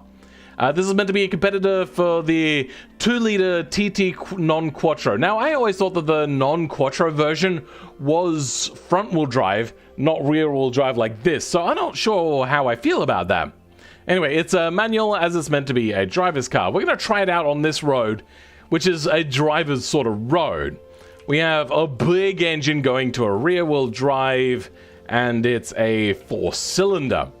Turbo? No. Non-turbo. Interior? Yes, that's right. We've got the no legs edition. With pedals still somehow. And then 1970s seats, because I'm assuming that they didn't get mod seats. It's a very basic design, but at least it's not, like, offensively ugly. It's just kind of neither here nor there on the outside design. I mean, I like the interior design a lot more. Anyway. Let's give it a bit of a try. We've got ESC on. Let's turn ESC off and see what this bad boy feels like when we open her up. Oh, lots of poppy pops. I like it. Yash just deleted a message that I didn't see. The suspension feels stiff, but the roll bar could be a little bit stiffer. It feels like it wallows too much, unfortunately. It's like they didn't tune the suspension properly, or even hit a preset. I think they've just left this on default what the suspension is standard. It does feel nice though, like we're handling quite nicely. How's the brakes on it? Fairly good, but it becomes super sketch under hard braking. And that's not what you want under hard braking. Because if you're like doing a hard brake trying to avoid something and then your car becomes like sideways happy, it's gonna be a problem. Aside from that though, it feels quite nice. It feels like some car. Much like the design is of some car. Yeah, no. The handling is really hampered though, unfortunately, by the braking. Braking is not great. It becomes super skittish. Ah! And also when you go over a rise, the thing loses control entirely. I think that's because this thing has a slight bias to oversteer. So anytime that this thing is pushed or going over any sort of jump, this car becomes uncontrollable is the word I might use. So I like it, but it is a fundamentally flawed car. It is quite cheap, but you would probably want a non-death trap.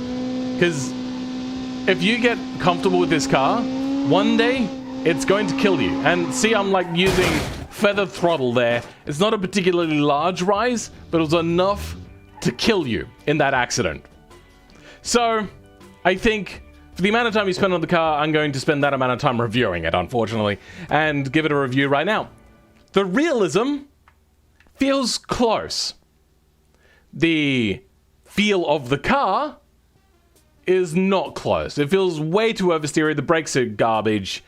And then for the design of it, it doesn't look pretty. It doesn't look ugly. So I'm going to give the car like a 5. No, 4.5. 4. I'm going to give it a 4. You're there, but you've got to fix that snap oversteer problem, fix those brakes, and maybe try a little bit better with the design. I see what you've tried to go for here.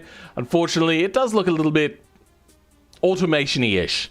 You know, that sort of like automation, the first car you make or the second car you make. That's what this kind of feels like. This feels like you've made the third car ever, and you're happy with it.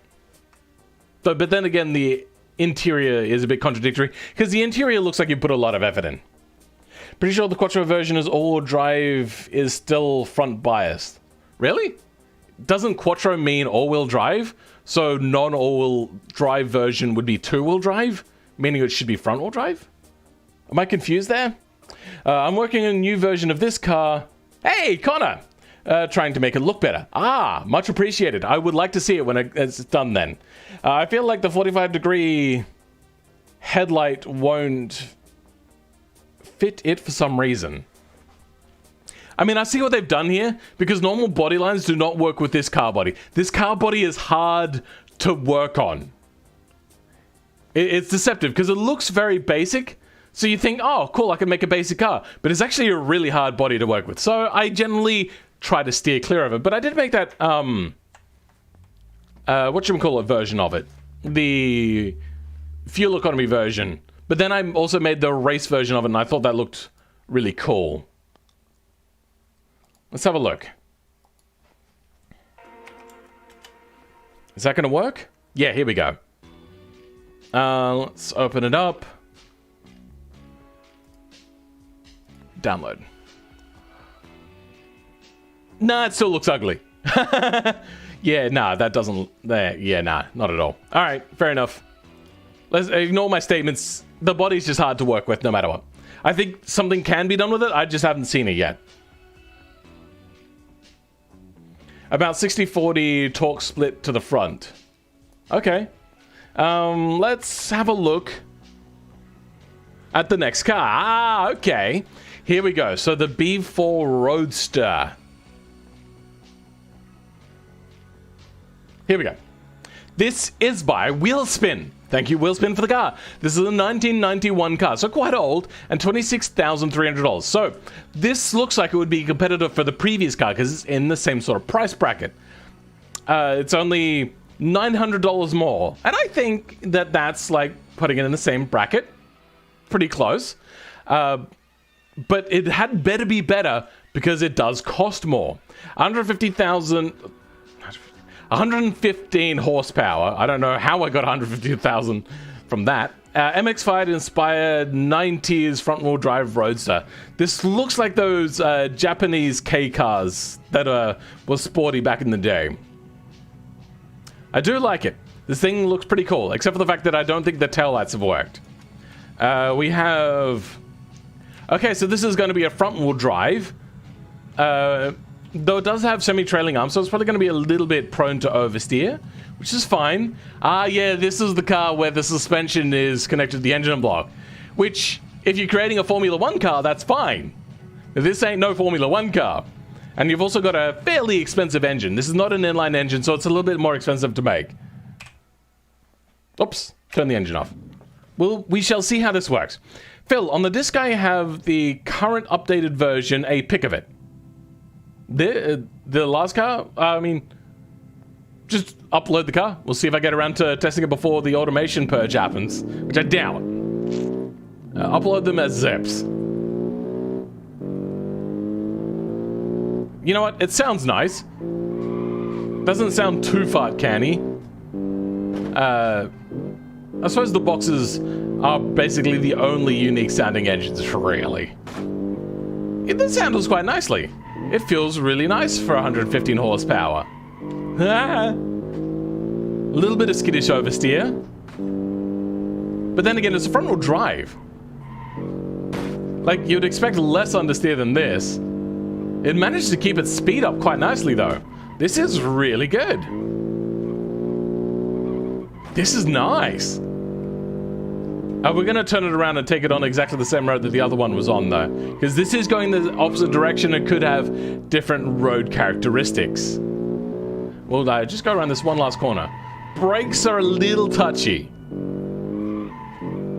But at least there's no traction control. This is good. All right, let's turn it around and take it back on that same road. The door handle. What the hell? Everything kind of looks like slick and sleek with the pop-up headlights to give aerodynamics. And then just like a big square door handle. Weird. But I also do like a good convertible conversion. They've done an alright job here. Could have done a little bit better, but you know, it's alright. I get the feeling that this is meant to be a hard top as well. So like removable hard top. This feels nice. See, this is how you make a car handle. Brakes are skittish. That was my bad. Kind of the car's bad. This is pretty good, even though it's not like the prettiest car in the world. I think it really fits the 90s era of like that kind of bulbousy, ugly sort of look. And it feels sprightly, but you know it's not going to completely oversteer because it's recently, decently well-tuned front-wheel drive. So it's more likely to understeer than snap oversteer, but it also doesn't understeer that much. Except if you're trying to turn and brake at the same time, then it seems to understeer a bit. For the road-going version, you'd probably want to tune out that snap oversteer at least a little bit. But for like a high-end kind of sporty sort of car that you would take to the track, this feels really nice. This is really good. I am honestly, I wasn't expecting a huge amount from this car. I was just thinking that it was probably gonna not handle great, but this handles really nicely, and matched with that like perfect amount of like 115 horsepower, it feels really good. Now the realism is going to be hurt a little bit because no car is tuned. Normal car is tuned to have oversteer, but we're getting it with a front-wheel drive, so the realism is hurt a little bit there, but the price matched with the horsepower, matched with everything else, feels really good. But a flat 4 in a car like this, not great. Not what I would have thought for a car like this. Obviously, the engine doesn't fit as well, but I really do like it.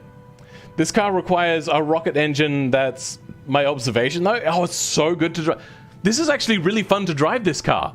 This is it's not a super duper car, but it feels really nice to drive.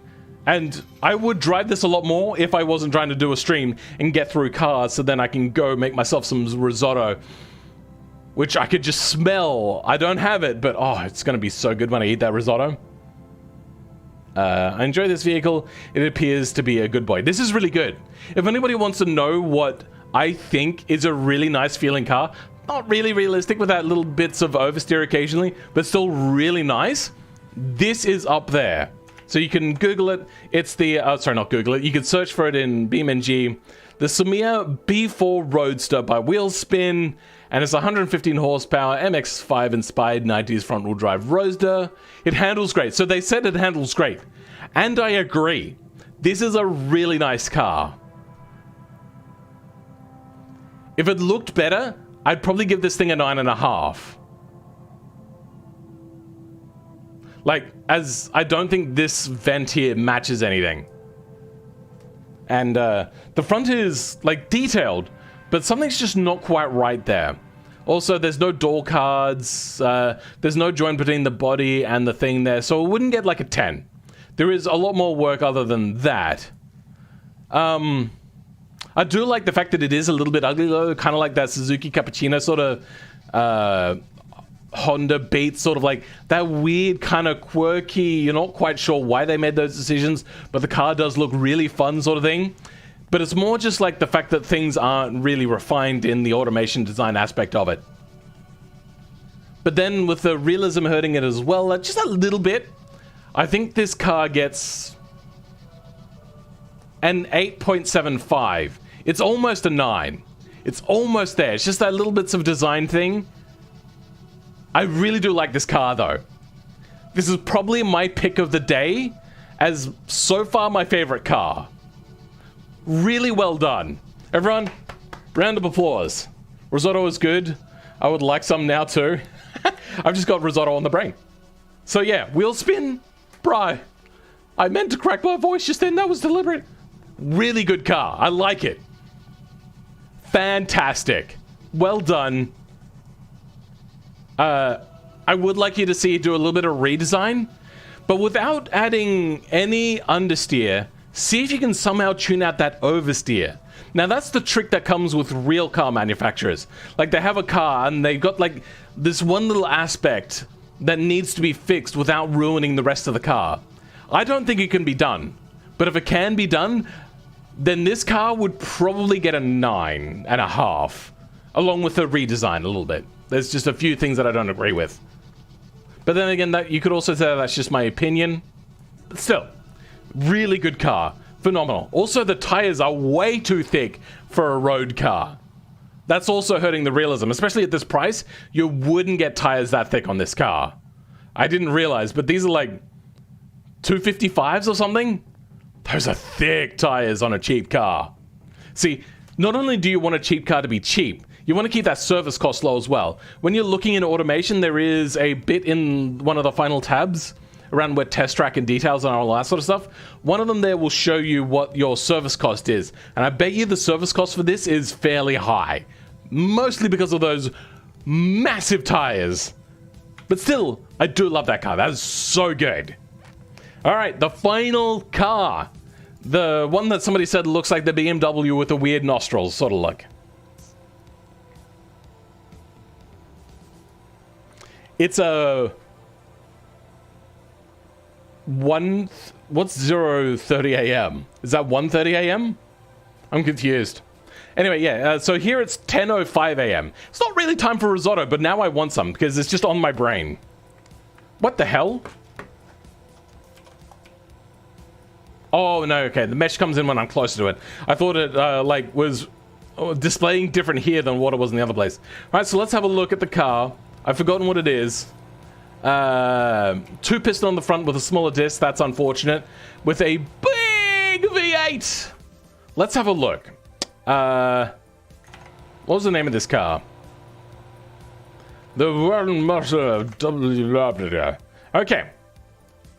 Ah, this uses an FPV V8. So this is probably a Boss 290 engine, which is 290 kilowatts.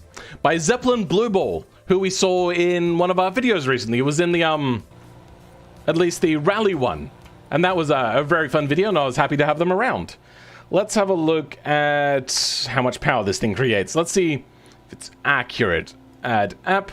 Let's bring the torque back up. It says that this thing creates...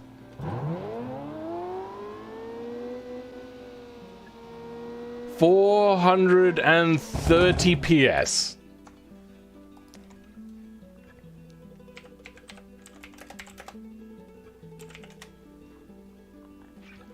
Uh, 316 kilowatts. So maybe it's not a Boss 290. Because the Boss 290 didn't even make 200 and... No, it did. Sorry, it was the Boss 260 that made 200... Yeah. So... There was the regular Barra V8, which was a 3-valve V8 that made 220 kilowatts. Then there was the Boss 260, which was the normal engine, which was meant to create 260 kilowatts, but made basically 290 kilowatts. But then there was the Sports FPV engine, which made 200 and... Oh, which was called the Boss 290, which made 290 kilowatts. And people didn't know that they made the same power, but the Boss 290 does make a lot more torque. So that's the thing there. People don't think much about torque, but they think a lot about horsepower. So they just kind of faked the names a little bit. Hey, Thomas is back. Also, might drive a little bit terrible. This one, are you Cascade free? Are you the one that made this car? Oh, that would be my car, Zeppelin. Hey! How many names do you have, bro? Also might be a bit terrible. Oh my god, what the hell is that? The snoot is so odd. I love your description, your adjectives there. That's so good. What is that nose? Yeah. It looks like an angry wild hog, lol. Yeah. Hello, I'm back. Welcome back, Thomas. This is the last car of the day. Yeah, it is peculiar looking. Can you tell me what sort of engine is actually in this? Is this the FPV Boss 260 engine? Oh, sorry, Boss 290 engine. It's an old-ish car I made. Supposed to be some sort of reimagining of the current Gen M4. At least the front anyways. Do you like torque more than horsepower more? A balance, a good car. You can have a good car that has way more torque than power, and you can have a really good car that's way more horsepower than torque. it really depends on the whole thing. There is no one thing that can define a car, apart from my score that I give cars, because that's just a generally appeasing thing. So this thing makes 424 horsepower. Yep. A lot, maybe? Can you answer my question? Anyway, let's have a look. So we got single piston, semi-trailing arm on the rear, so this thing is going to be prone to oversteer. Let's have a look at the front. Yeah, as I thought, no front drive, so it is like a BMW. McPherson strut in the front. I never thought that BMW had a McPherson strut, but okay. And then the big engine. The big engine, though also the FPV engines, I believe, only have a single manifold, but still, whatever. Oh, the engine is something I imagined would fit this car at the current moment of time. I've yet to revisit it. But you said it's an FPV8 engine, which is Ford Performance Vehicles engine, right?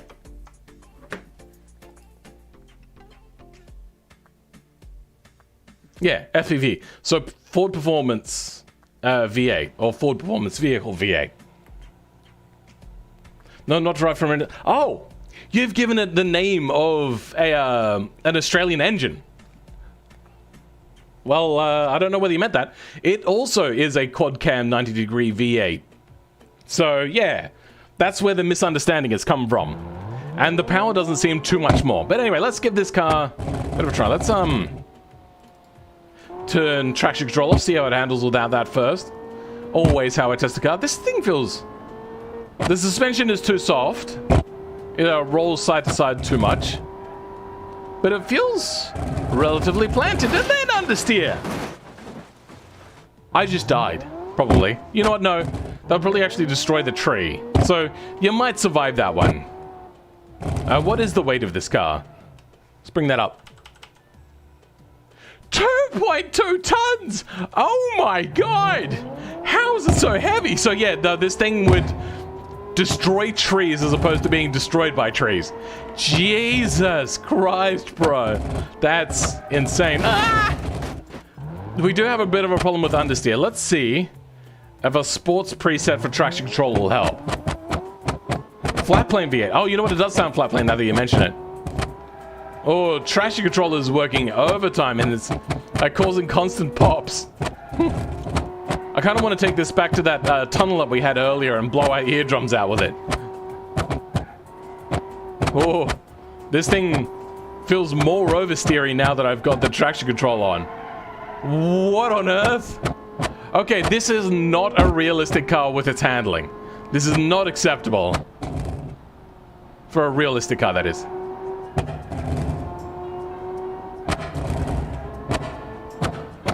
You know what? No, that's not as loud as the Porsche. The Porsche was louder than that. Well, that sucked. So, unfortunately, the handling is not great in this car. The engine seems a bit weird.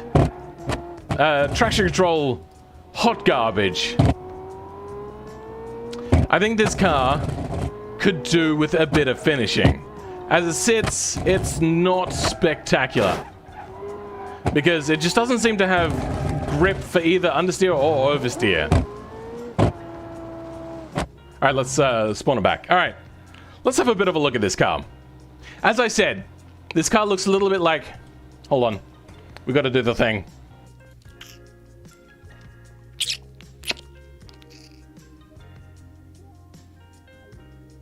Like, it doesn't... Something's not right about it. It looks a bit weird. How's that tiny thing so heavy? That's not a tiny body. That's a big, long probably a 2.8 meter, 2.9 meter long body. It's pretty big. Though, I will say... I do like the back end of this car. Weird ending to that song. Anyway. This looks really nice. The rest of it is odd, but it works. But I do like this part down here. That's really nice. I do like that. The side... I can see that you've had problems that everyone else has, which is the side of this car is way too boring. So you've tried to do something there. But the front... is what everybody talks about. Much like the normal BMW with the big nostrils. Very weird. Is that a Forza wing? I don't know. Is it a Forza wing? It just looks like a basic wing to me. What is this song? I hate it. Like chirping in it. It's weird. Anyway. Oh, is that the... That might have been the game with the chirping. Whoops. If I hit my 700 kilogram sports car, it would turn into a pancake. Sure. Anyway. Realism factor. Pretty low. No car company would release a car with that sort of oversteer characteristic, unfortunately. The feel of it also was pretty bad, especially with the traction control when I tried to fix that oversteer issue. The design... There's like two parts I like. I do actually like the front grille area if it was refined a little bit more, a little more smooth than being so rough and edged. The side I don't like. Most of the back I'm not sold on. This I do like. From certain angles it looks nice. So the feel, handling are both bad. Oh, sorry, the feel and the design are both not great. And realism is also bad. I don't know. 5 out of 10? Your rally car was so much better than this. Dear God. Wanted the lights to match the grille. I mean, I think the lights look fine. I do like it. They could have been a little bit wider. Maybe like, you could make them squintier, but just wider to fit out a little bit more of the body. Something like that, I'm not sure. But the grille looks like a little too sharp. Like the bridge between the kidney bean sort of area looks a little too, yeah, sharp, too angled, like not smooth enough. Feels a bit chunky in a weird way. It's not the worst car I've done today. There is worse cars. It's a BMW, though it might be tuned for BMW drivers. Not even BMW drivers most of the time would be appreciative of this sort of oversteer. But yeah, anyway, not a great car. That is the last one, right? Yeah. Let's just go take this up somewhere. Whoa, that was the wrong button to press.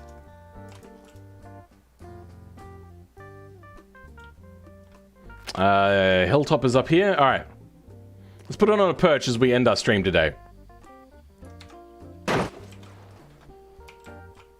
Nope, that's not where I wanted you to go. Ah, come back. Has that gone well? Yeah, it's gone well enough. Alright. Alt-U.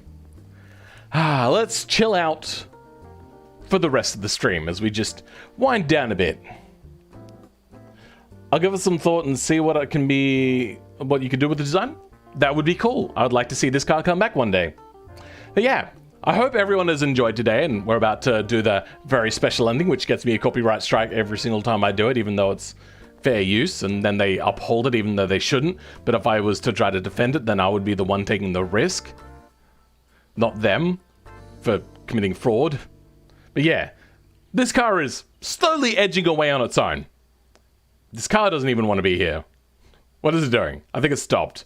That was weird.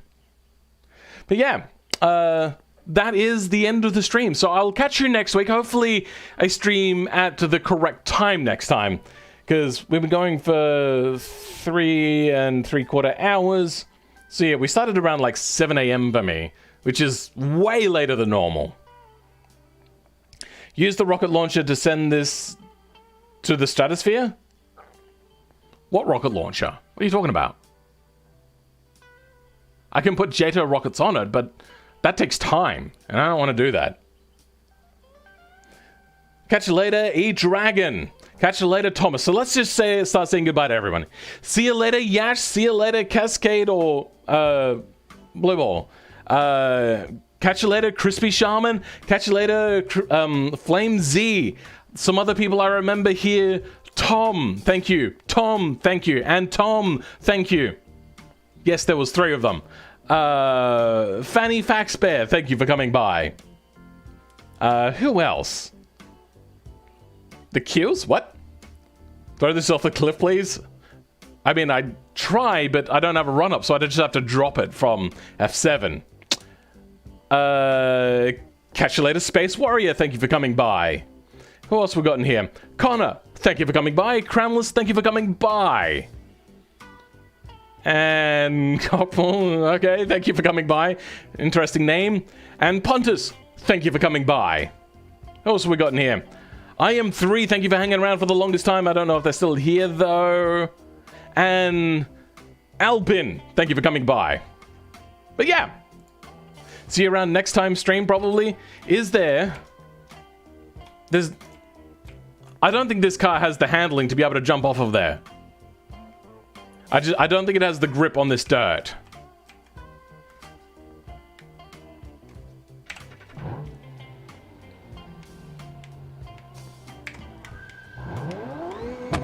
Ah.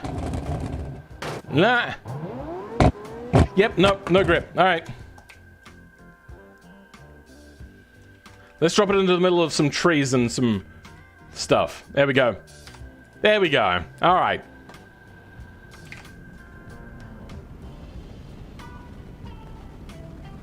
Catch you later. That pancaked really nicely. Well, I hope you enjoyed it. But we're gonna blank out now. I'm gonna stop that music. And we're gonna play the outro.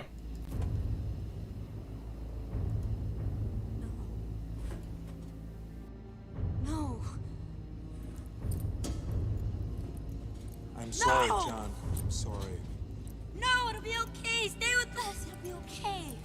I have to go away. No, don't do it. Please, don't go. I must go away. Viewers. No! No, wait. Wait, you don't have to do this. Sorry. No, don't do it. Don't go. It has to end here. I order you not to go. I order you not to go. I order you not to go.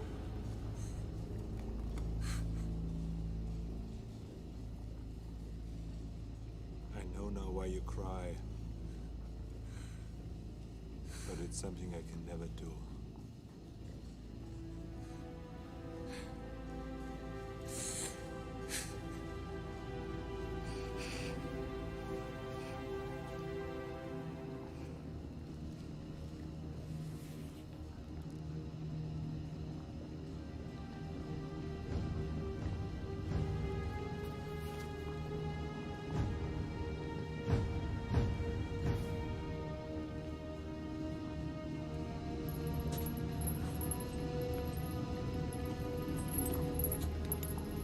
Goodbye.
Also, I might start streaming on Twitch, so hold out for notifications on that.